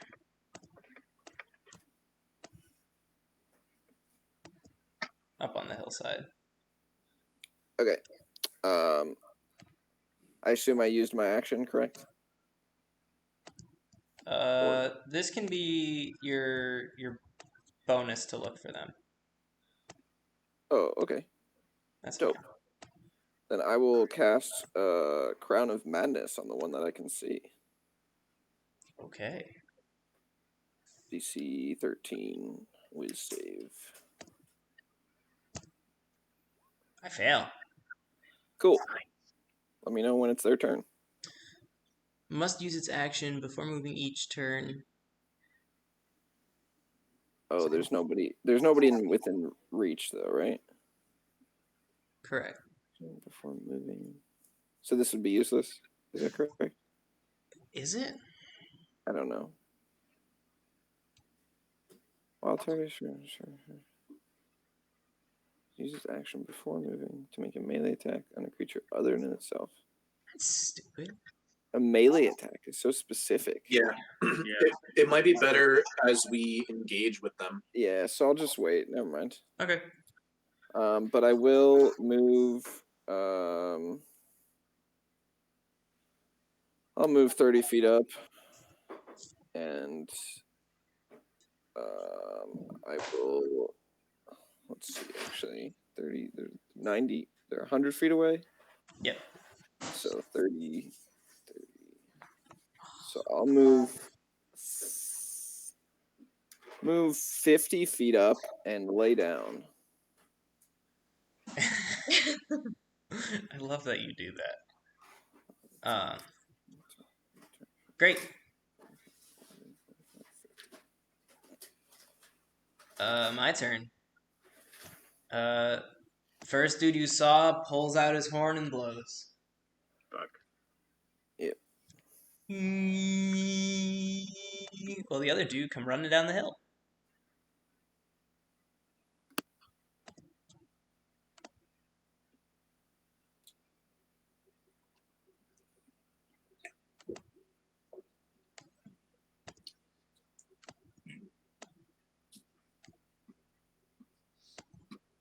Charging down, great axes in hand.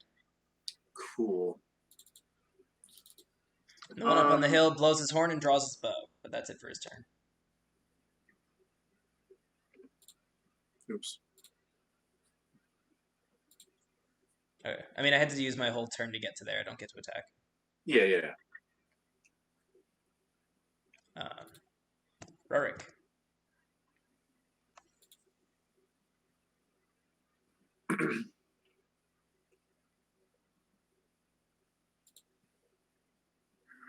I'm trying to decide if I want to do the same thing, where I just run in and don't get a chance to attack. You have It's a not a fancy great. magic bow, don't you? I do, but I don't like using the fancy magic bow. It feels like I'm cheating. I'll nerf the bow if you want. No, that's okay. And I built more like 2-weapon fighting stuff that I want to use. All right. Then have mean, a you can- lame turn. You can do, but you can slowly attack and get closer. Yeah, you can move 30 feet and shoot someone. Yeah. No, I'll run up and get like just behind them. Right. Oh, cool. Yeah, you should I be able to select my get. Yeah, you can Oh, get to 'cause I- here. tool. No, I mean behind my allies, not behind them. Oh. I thought you were gonna flank them. I was like, wow, that's really good of you. No. You're just. No. I'm hiding right here. Although I do have a question mechanically. Let's see.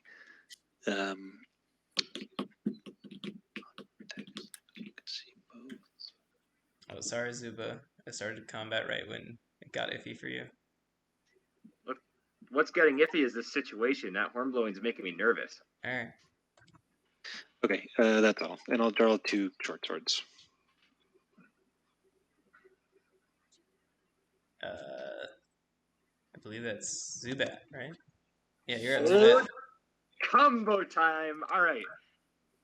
So it looks like we're willing. It looks like we're gonna fight, right? Yeah. Okay. Bullshit part 1. If you're concentrating on a spell, you can still cast spells that do not require concentration, right? Yes. Correct. Okay. Bullshit part 2. My familiar moves on my turn, correct? Yes. Yes. Okay. Don't give me that, John. Don't give me that. Oh, what part of the combo do I want to do first? So you can only, just so you're aware, you can only cast 2 spells if one of them is a bonus action and a cantrip. I'm thinking turns ahead. Oh, okay. Yeah. One has to be a bonus action. One has to be a cantrip. Right. Let's do bullshit The part. bonus action could be the action. Yeah. Right. Let's do bullshit part 1 first. My familiar is going to move on my turn. I'm going to send it over to Bronson. Okay. What? I'm gonna give him a dot. Yeah. Technically, the familiar is supposed to move on their own turn, but that's like way too hard. Yeah, it just will share your initiative. Is it fair? Is it fair to like instruct the familiar to quote unquote distract the opponent, help action, so Reed can roll better on his turn? Okay.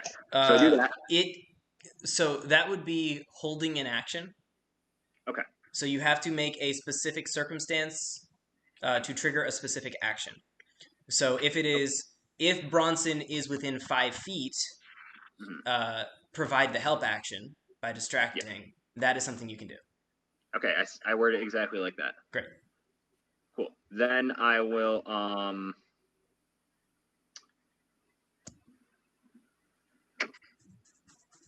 cast Bless. Nice. And it will, choice. So it will be a Nye, Bronson, and no. It will be a Nye. Oh, shoot. Yeah, a Nye, Bronson, and Griswold. So you guys all have a D4 that you can use once per turn to add to an attack or saving throw. And I checked the rules for this. Bronson and a Nye, this stacks with your other one. So you have 2 D4s to use for attacks or saving throws, and 1 D4 to use for ability checks. Madam Sundry then just moves a little bit more in the center, about here. Man, Zuba is a support main.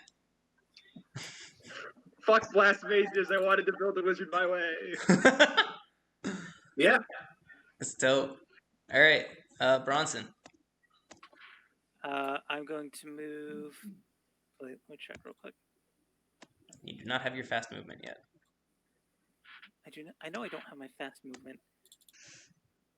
5. I'm going to move out the. Oops. God damn it. Here. They can't make it the full amount and attack. I wanted you to swing this turn, damn it. I'm gonna be doing things this turn. Don't worry. All right, cool. And then I'm going to cast False Life on myself. Because I'm a cleric now. That's true. I did accidentally give my barbarian spells. I can't cast them while raging though. So Correct. like this is So one of the few times you gave yourself 6 bonus health. Yeah.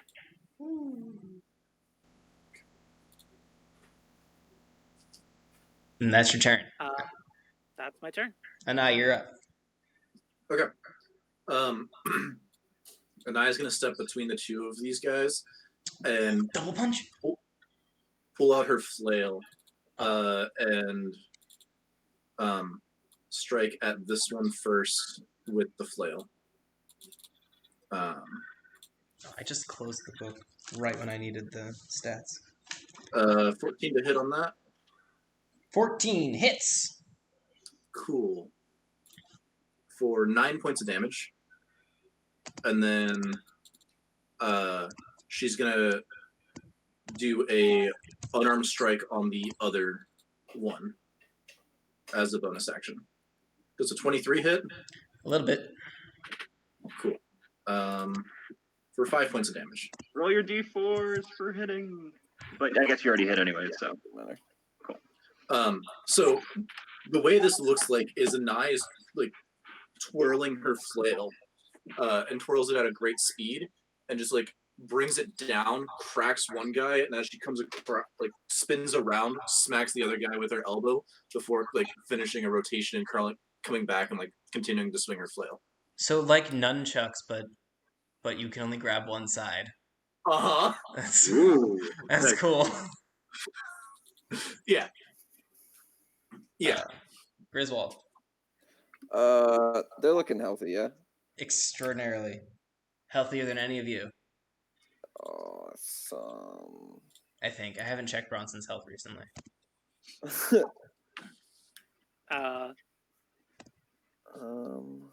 Yes, healthier than any of you. Damn. That's a lot of hit points. Yeah. Why are they 5 feet apart? That is so rude, Joshua. Right. Y'all stopped 5 feet apart.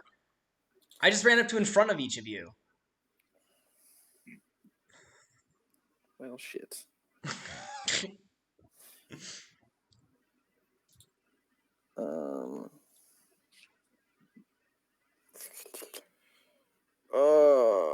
I am just going to cast Inflict Wounds on this guy in front of me. Ouchies. You mean the spell that killed me twice? Yeah. A 15 hit. It does.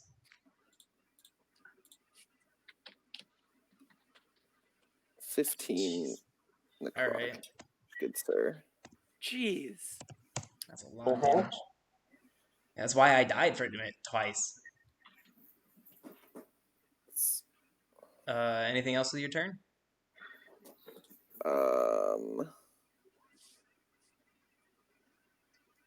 I don't think so. Yeah, no, that's it. My turns. My turns are real easy. Oh, I stood back up. Oh, okay. Attack an eye with axe. Miss an eye with axe. Attack Griswold with axe. Hit Griswold with axe. It's an 18. Take disadvantage for the Griswold attack because Maybe with interpose or something. Yeah. Oh no, that's not the one. It's this one. Shield of the Faithful. Starting at first level, you gain the ability to hinder attacks intended for others. When a creature attacks target, use your reaction to impose disadvantage on the attack roll. To do so, you must be able to see both the attacker and the target. You interpose an arm, shield, or some other part of yourself to throw off the attack. That's awesome. Dope. Darn you. Haha. Alright, so they both missed. That was fun. And then I'm gonna shoot an eye with an arrow. Do it. Catch it. Yes. Can you do that yet? I don't know. I hit you. That hits. What's a D10, right? Uh-huh. Ooh. Come back at me, bitch. I catch it and throw it at her. I catch So it. what does this do? Deflect missiles. Starting at 3rd level, you can use your reaction to deflect or catch a missile when you are hit by a ranged weapon attack. If you do so, the damage you take from the attack is reduced by 1d10 plus your dexterity modifier plus your monk level. So If you can reduce the damage to 0, you by- catch the missile if it is small enough for you to hold in one hand, and if you have at least one hand free. If you catch the missile this way, you can spend a key point to make a ranged attack with the weapon or piece of ammunition you just caught as part of the same reaction. You make this attack with proficiency regardless of your proficiency with the weapon. Okay, who are you throwing that at? I'm not throwing it back. I'm just catching it and then just kind of tossing it down. Okay, that's super cool. Yeah. That does kind of make bow and arrow useless. If you hit an eye. Right. That is just targeting me, though. But if your archer's like, oh, that... Yeah, it's like, that was badass cool. just I'm not caught an doing that arrow. again. Shoot somebody else, right. Okay, well, that was that. I did max damage, and you were just... Did they move? No, they're not moving. Okay. Even the guy with the horn didn't move? No. He shot his bow, saw what happened, took out his horn again, and blew it again. Okay. Rorik. Cool. Okay, I will... Yeah, I'll just step up and help with these guys. So the way I built this, if you see a horde breaker, basically if I have 2 enemies in front of me within 5 feet, I can hit both of them with a primary melee attack. Which you can't currently do, because an Why eye not? is in the way. They need to be next to each other. Yeah. Oh yeah, okay, that's fine. Then I will just... I'll hit this guy twice. Oh, sorry, you can't see that. Wait, wouldn't Bronson be going for that guy? I don't know if he can like. No, I guess he could go to either Dude, side. these guys have a lot of health. Okay. Like, he still has more health than Bronson after taking 20 damage. Me. Nice, good roll. 19. Hits. Does that hit? Oh, yeah. And offhand... 12 does not hit. Shame. Oh, man. 7 damage. And these are the scouts? Fucking Christ. Should have grinded in the beginning part of the game. Yeah, why didn't we stay in tutorial land? You guys remember, last time you fought these guys, you killed one and ran for your lives. This time you'll probably kill them. Yeah. Yeah, now we're all together this time. Yeah, and you're 2 levels higher. Oh, yeah, Are these still all CR2s? Is it These the are same? CR2s, yeah. Okay. Sundry. Okay. I got 2 options here. I shout. Fuck. Do I want to do that? I shout to a Nye. Do you want to get hit or not? Preferably not. Okay. Oh, that's not really what I was looking for, but that'll work. Okay, I do that. And since that's a bonus action, I will attack with a cantrip. We're not trying to pull anything funky on these guys. We're just going for damage, it looks like, right? Yeah, I think we're just going for damage. Cool. I mean, I don't think Anaya is actually Sanctuary isn't really what Anaya is looking for. She's fine getting attacked. She just doesn't want to get hit, I guess is the difference. Okay. Do you wanna Do you want to roll intelligence? Okay. Not you, and I. Oh. Darn, I can't help you. Okay. Okay. Well, the thing stands. Then I get out my pipe and I launch a fireball. Ooh. Firebolt. That also Firebolt. misses. Okay, well, yay. Yay, back to feeling like Zuba. You shouldn't have made it so I had to roll for it. That was my plan. Make everyone else do all the cool rolling while I just hang out and buff people. But Bronson, you're up. Smack someone, please. I gave you all the buffs. I gave you literally all the buffs. I'm gonna make like a bishop and move over here.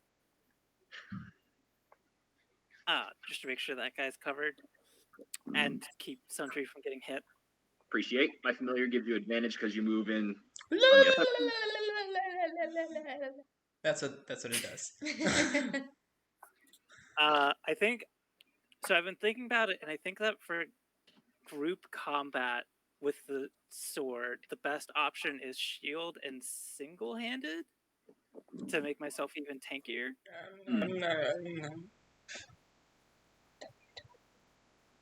What was that, Josh? I don't have a comment on that. It sounds like you do have a comment on I that. don't have a comment. Continue with your life, please. Okay. So I'm gonna shield and sword and swing. Swing! And I guess I have advantage. Swing with advantage! Please crit. Please crit. Any day now. I don't know what's going on. Okay, it's just slow. That's 24. Natural 19. Unfortunate. And go ahead and swing damage.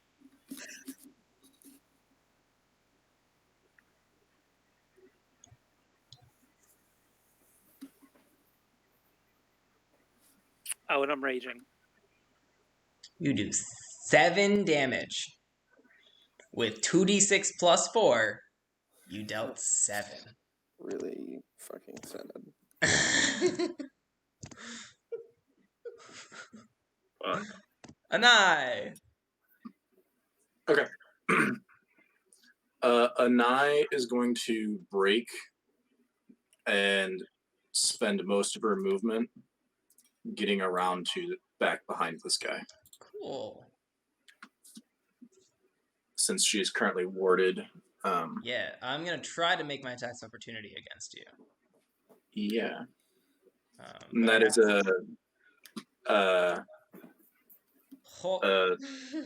they both fail. Cool. That's just action dash to do that. Cool. Do you want to use a bonus? No. I'm good on a bonus. Alright, so you just kind of break out, and the one with the horn just sees you come up and is, like, drops the horn and is reaching for the axe as you get around behind him. Yeah, that's exactly what I wanted to do. Yeah. Griswold. How's this guy looking in front of me? Actually, real fast, as a bonus action, can I pick up the horn?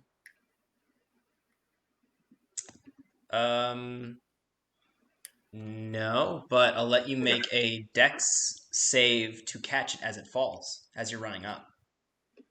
How's a 21? You snag it out of the air as you come up and twirl it in your hand. Okay.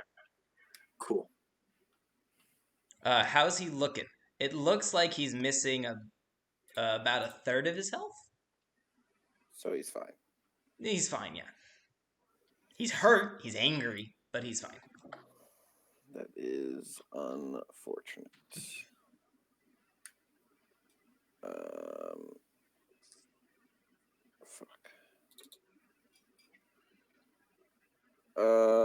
I am just gonna toll the dead him.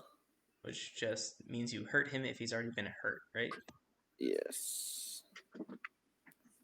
I need to make an attack roll. I pressed the wrong thing. No, it's a wisdom saving throw. Oh, you're right. Nice. Will fail. So you deal 1d12 damage to me? Jesus. Yes.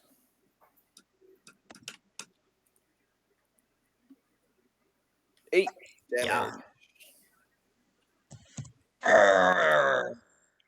He groans and is angry and will now recklessly attack you, as last time I seem to have failed. You still failed. God, jeez. Oh my god! Very impressive. Oh, best roll tonight. Alright, so my advantage is a 2, so I miss. Same thing against Bronson now. This time, Oh, you impose a disadvantage, okay. yeah, but you still get a 19. No, disadvantage means it's the 10, because that's the first one that came. That was the first Oh, one. I thought you were attacking recklessly, and then I was imposing disadvantage. Right, So, which means that it would be just the first roll. oh, you rolled the 10 first. Oh, Yeah. I see. Yep. It's still a 15, but I don't think that hits. Not with a shield. Nice. Good choice, Reed. Good choice. Jeez. Man. Alright, well, I'm gonna still try to kill... oh my gosh, I have to make a wisdom save still to attack an eye. Mm-hmm. Alright, 17 though. Yep, that hits. Okay. Or that'll beat the save. So now I rolled a hit. 20 to hit. That'll hit. Finally, that's 12 damage. Oh my god. I deal 3 damage to an eye. Oh, 4 damage. 4 damage to an eye. Alright. Yay! I did 4 damage with my 3 characters rolling with advantage with a d12 weapon. Yay! Rorik. Cool. I'm realizing I need to look at my spell list more because there's things I could have done in that first round, but that's okay. I think this is our first like real combat since we Yes. became. Hey, what's your AC? For you, 15. Rorik, it's your first combat since level 1 or 1, I think. Maybe Yeah. 2. Okay. Okay. Hunter's Mark. The one that we have been hitting, the bottom one. Mm-hmm. And then I'll just use my primary attack since that takes up my bonus action. I can't hit twice.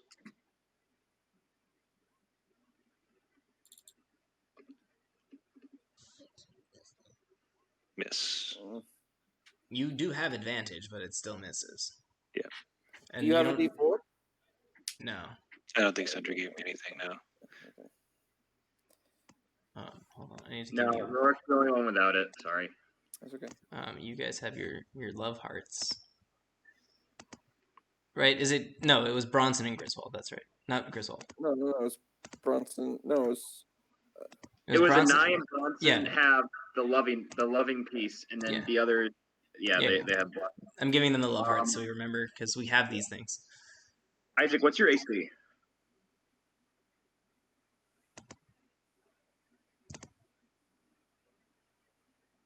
$15. Is your dex +2 or +3? +3. All right, never mind then. You're up, Sunder. Okay. So they both swung recklessly. So You have advantage on any attack. yeah, which is sick. Alright,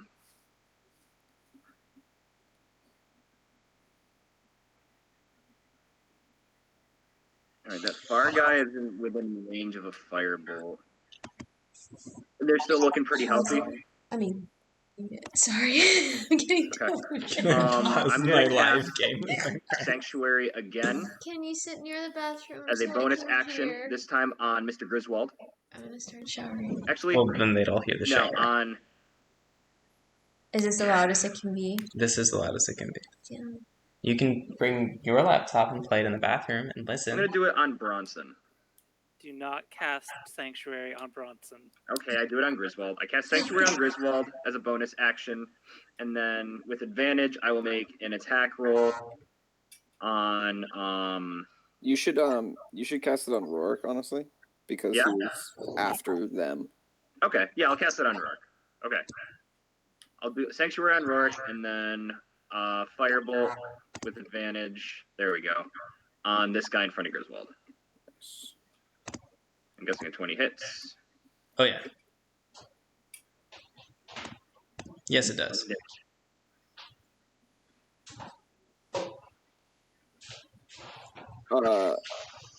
Isaac, is that unlimited, or does that have a certain number of uses? It's unlimited. Right? It's my reaction, which is why it's once per turn, and it's before you make the roll. So, since I never know if you're going to need it or not, I'll just use it for Griswold because he's more squishy than Bronson is. Also, I think it's funny that you spelled his name without the R, so instead of being Grizz, it's just Giz. Chris. Yes. Or Jizz. Yes. Yes. Sandra, you just did 10 fire damage? I know. I got lucky. That made Wait, up which for one? The more hurt one or the less hurt one? I hit the one in front of Griswold. I want to put that one Jeez. down so Griswold Okay. won't die. And I issue same order as the familiar. Actually, no. Yeah, never mind. It doesn't matter because they swung with it, whatever. They did reckless attack. They already recklessly swung. Okay, yeah, it's my turn. Please, big damage. Bronson. Big damage, my big man. Yeah, my life is pretty simple. I'm a simple man. Mm-hmm. So are the rest of your people here. Swing hard. Come on, baby. Nice. 15 hits. That's good. Oh, this is Zupa Crouch. What? Missed it. What? Ooh, this is Zupa Booty. Oh no, this is Crouch still. Oh my god. Wow, you did another 7 damage. What the fuck, dude? It's the same roll as last time, a 1 and a 2. It's okay, guys. We're all rolling just total garbage. At least Josh is Is too. it out of 20? Yeah. 15 and the 5. Yeah, No, that's my turn. it needs to be a natural 20. Oh, a natural. Yeah, 20. so this number will come up green when it's a natural 20. That number will be green. Got it. Yeah. Anai is going to. Has anyone been hurt yet? I did 3 damage to you. To me, yeah, but the rest of the party has not been hit No, yet. I haven't managed to hit anyone. Thank you for pointing it out. I am just double checking before I get into this fight. I'm gonna swing my flail. 17 to hit That hits. for 7 points of damage there. There's 7 on this one. Bonus action to do an unarmed strike, which is going to miss. You have a D4 you can add. I have 2d4. You have 2D4 you can add. How's a 12? 1 shy of hitting. Damn. Well, I hit him for 7. Yep.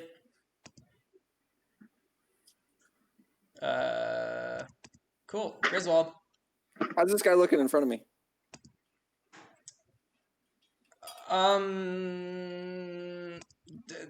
Relative to his health or relative to your health?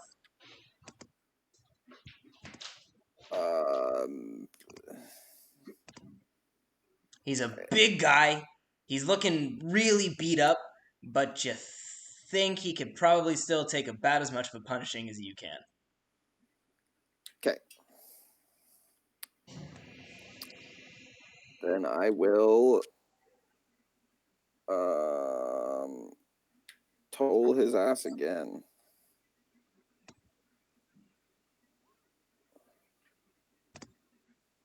I will fail again. He takes 9 damage. Yep, you're doing more damage than our barbarian. With a cantrip. Yep. Fuck off. It's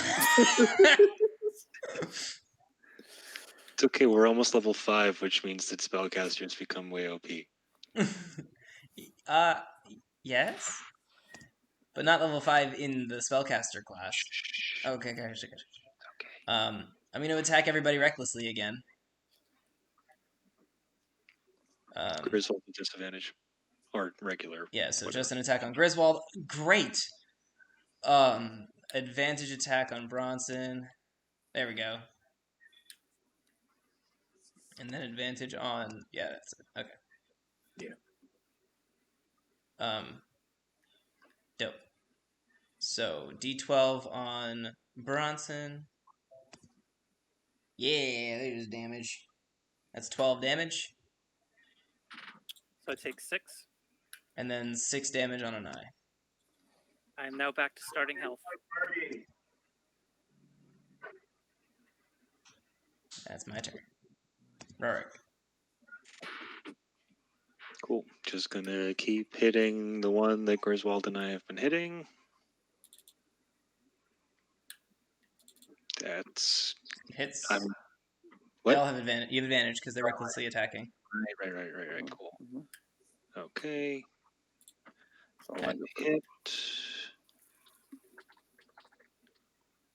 Plus a d6 for Hunter's Mark. God damn it. Wow. Great. So 5 more damage there. Yep, that's a 1 on my on both damage die. So it's not dead yet. Is it close to dead? It's very close to dead.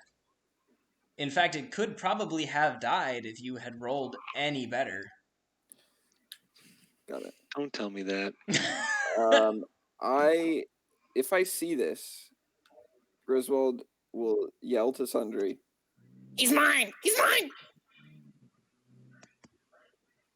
Okay. I do not like this. Sundry. I'm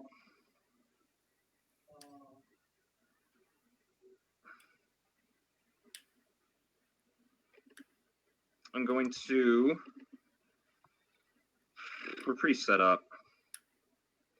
I'm going to magic missile at a 2nd level. Ooh.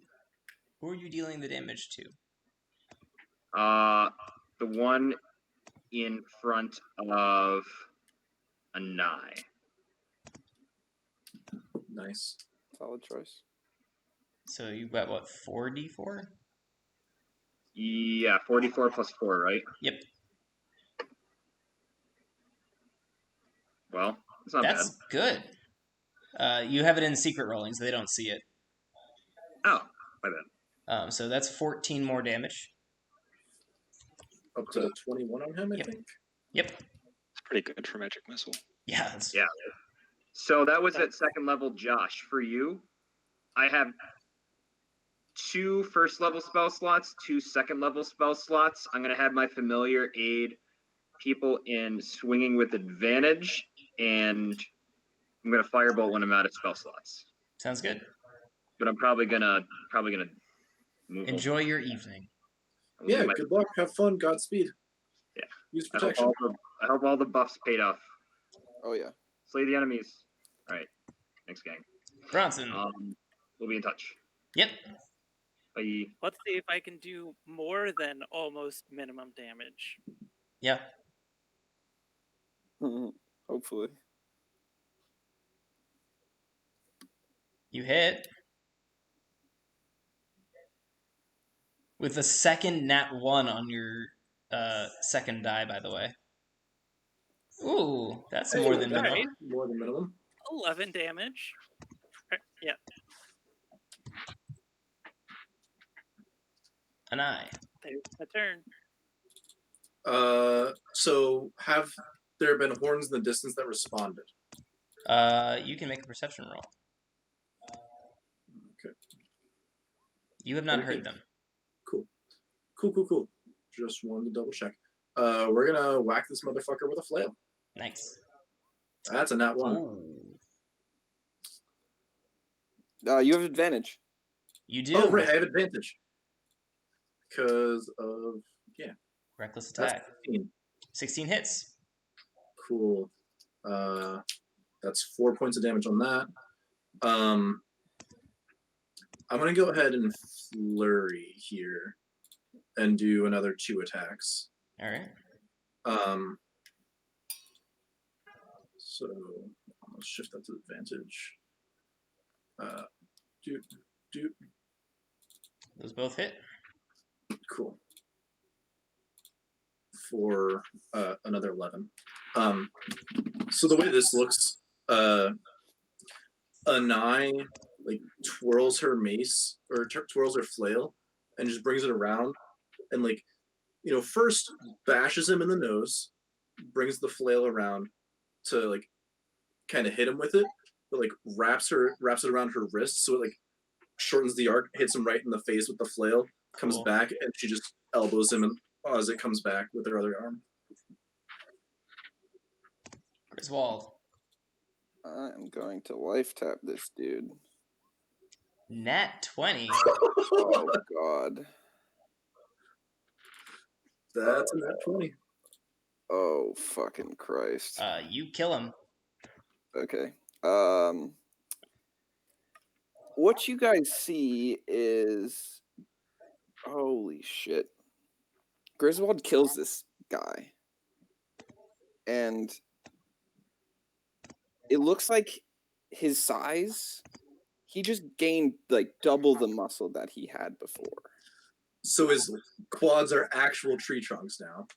Oh no, you ripped the nice stitching that Weaving gave you. I definitely rip it.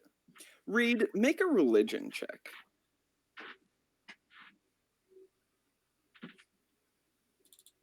Because the god of quads is coming to town.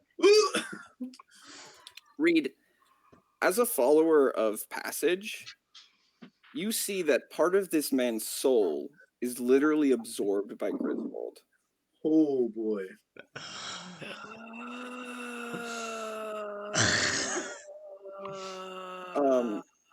I do not want to be in between you two right now. So, how this works, I just crit, and it kills. So I just gain 28 temp HP, which is absurd. You more than doubled your health. Yeah, and then I gain 3 more because I killed him.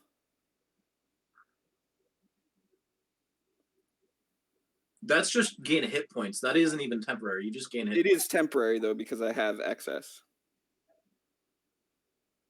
At the bottom. Yeah.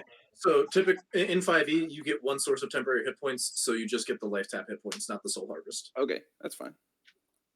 So you just got over your own health again on top of it. You are just... Yup. Okay. Yep. I crit on that thing, man. That should not happen. You have a move action now. I will move towards this motherfucker. Oh, that guy? Fantastic. Just reaches forward, just sucks this man's soul out of his chest, bulges out of his own clothes, and just lumbers forward up the hill. Are you giggling? No. Oh, okay. Not at all. Just full serious. Oh yeah. All right. Well, this guy's gonna...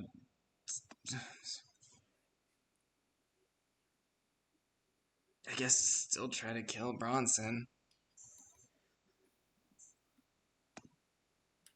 With advantage? Woo! Oh wait, not advantage because it's being helped. Yep. Oh no. You impose a disadvantage. That's right. Mm-hmm. So does a 16 hit? 16 hits. Woo! Suck it, nerd. I won't. Oh my god. So 4 damage. 4 damage. Nice. I take 2. Try to kill an eye. Natural 20. Oof. Yikes. Oof. So 26 damage. Oh. An eye is at 0. No. Just whips the axe around and cuts straight across your chest, knocking you to the ground with the force of it and cracking your ribs into your lung. Can I narrate that slightly different? Please. As this axe is coming down, and Anai realizes she's not going to be able to get out of the way, she ducks and like takes the full brunt of it on her head, protecting the godling across her chest. Oh. All right. You hit the ground. Rorik.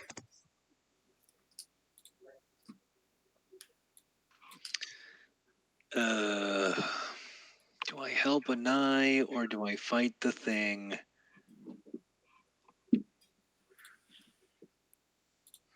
Well, Griswold is going up to get him, so That's good. thank you. Okay, then I'll just keep fighting the guy in front of me. That's fine. Can I make like 2 steps forward, like Yep. bear? Mm-hmm. It does mean you Okay. can't do your disadvantage anymore. Oh yeah, right. Okay, I'll just stay there then. And I have to switch over Hunter's Mark, which takes a bonus action, so I just hit once. You hit. And an extra d6. 9 more damage. That's pretty sweet with Hunter's Mark, the dual weapon, huh? Because Yeah, because it's per weapon attack. It's not just the primary. Yeah. So in theory, well, I don't know, because it's only one. I can only mark one target. So if I'm fighting 2 different people, I hit really hard on the one and less on the other. But in theory, if they line up next to each other, I can get 3 attacks at level 3.5 or whatever you want to say that we are. So it sometimes works out. No, that's dope. Hold on, I skipped. Sundry gets a move. Oh, sorry. Yeah, Sundry's gonna second level magic missile again, the one on the hillside. Just trying to put that one in its place, which was 44, right? Yeah. Oh, I do not roll as well as Zuba. Ow. So that's only 11 damage. That's brutal. So Bronson, you hit. You did also 11 damage? Yep. Alright. Hurting but not down. Nigh death save.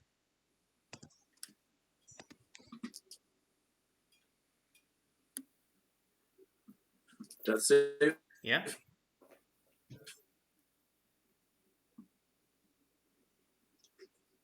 And then Griswold. Do I get any of the D4s with this? No. Nice. Doesn't. Success. Cool. So you have 1 success.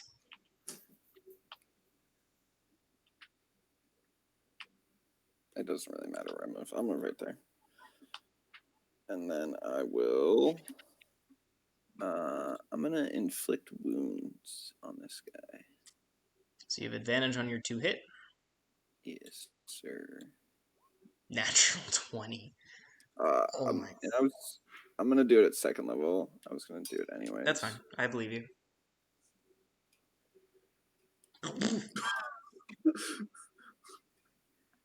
Well, that's so you just did 38 damage. Is that right?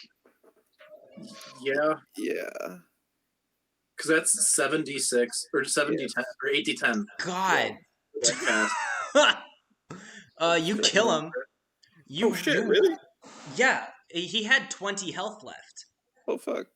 Yeah, you walk up, you grab his chest, and you just corrode it. You collapse, you rot his chest inward as he drops to the floor next to you. Reed, you see it again. Same thing. Part of his soul is absorbed into Griswold. We should talk after the session's over tonight. Hold on, I gotta give him the X. Jesus. The nat 20s. Wow. Dude, I don't... It's absurd. And then I move backwards towards the other guy again. You just lumber up the hill, just melt this person, and then just walk back down the hill. Yep. Don't even glance at the downed ally. Nope, not even a glance. Well, I'm gonna make my regular attack roll, 20, I hit. 11 damage back to Bronson. So 5. Yeah. That's my whole turn. So, I Rory, can you're just up. cool. Yeah. First attack, You hit. second attack, Also hit. first damage, 15. 15, that one killed him. Cool. I just want to do it for fun. Second Sure. damage. So you did 23? Yeah. So you see this happen, and you notice that the orc is distracted as he swings down and lands a hit, but you just like cut straight up under the arm and just stab under the chest, and he drops to the ground. And combat is over. I'm gonna end my rage and Hold on. immediately stabilize Anai with Sundry. Yep. Critical. So yeah, nice. Are you sure you're going to end your rage after what you just saw? Priorities. I go over and I cure wounds. I can cure wounds him. That's fine. Okay. You can magic I'll heal him. immediately. You see that I immediately walk towards the knight to help him up.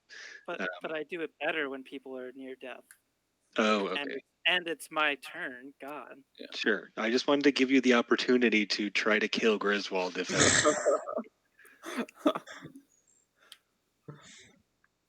Bronson has his priorities in order. Save an eye first. Then we figure out what we're going to do about Griswold. I love that you, Denali, managed to make your necromancer into a collector through necromancy too. Mm-hmm. It's awesome. So fun. Yeah. So yeah, now you get 10 hit points because you are near death. So I have what was it? Yeah, you do max healing, right? Yeah. Yeah. It won't let me show it, but yeah, when someone's down, I can just use a spell, and instead of rolling, I get the max hit points. So I cure wounds you for 10. Anai immediately sits up. Horns. Horns. Have we heard any horns? Everyone can now make perception rolls at disadvantage to see if you heard it. Including Anai? No, you didn't hear it. Okay. Natural 1. Natural 2. Let's see if Sundry got anything.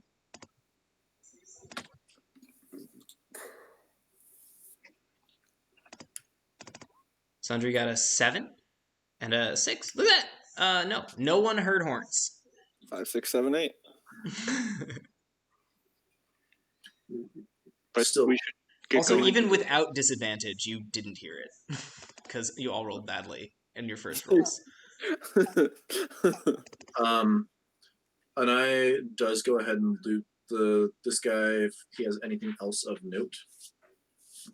No, same stuff you had found previously. Okay.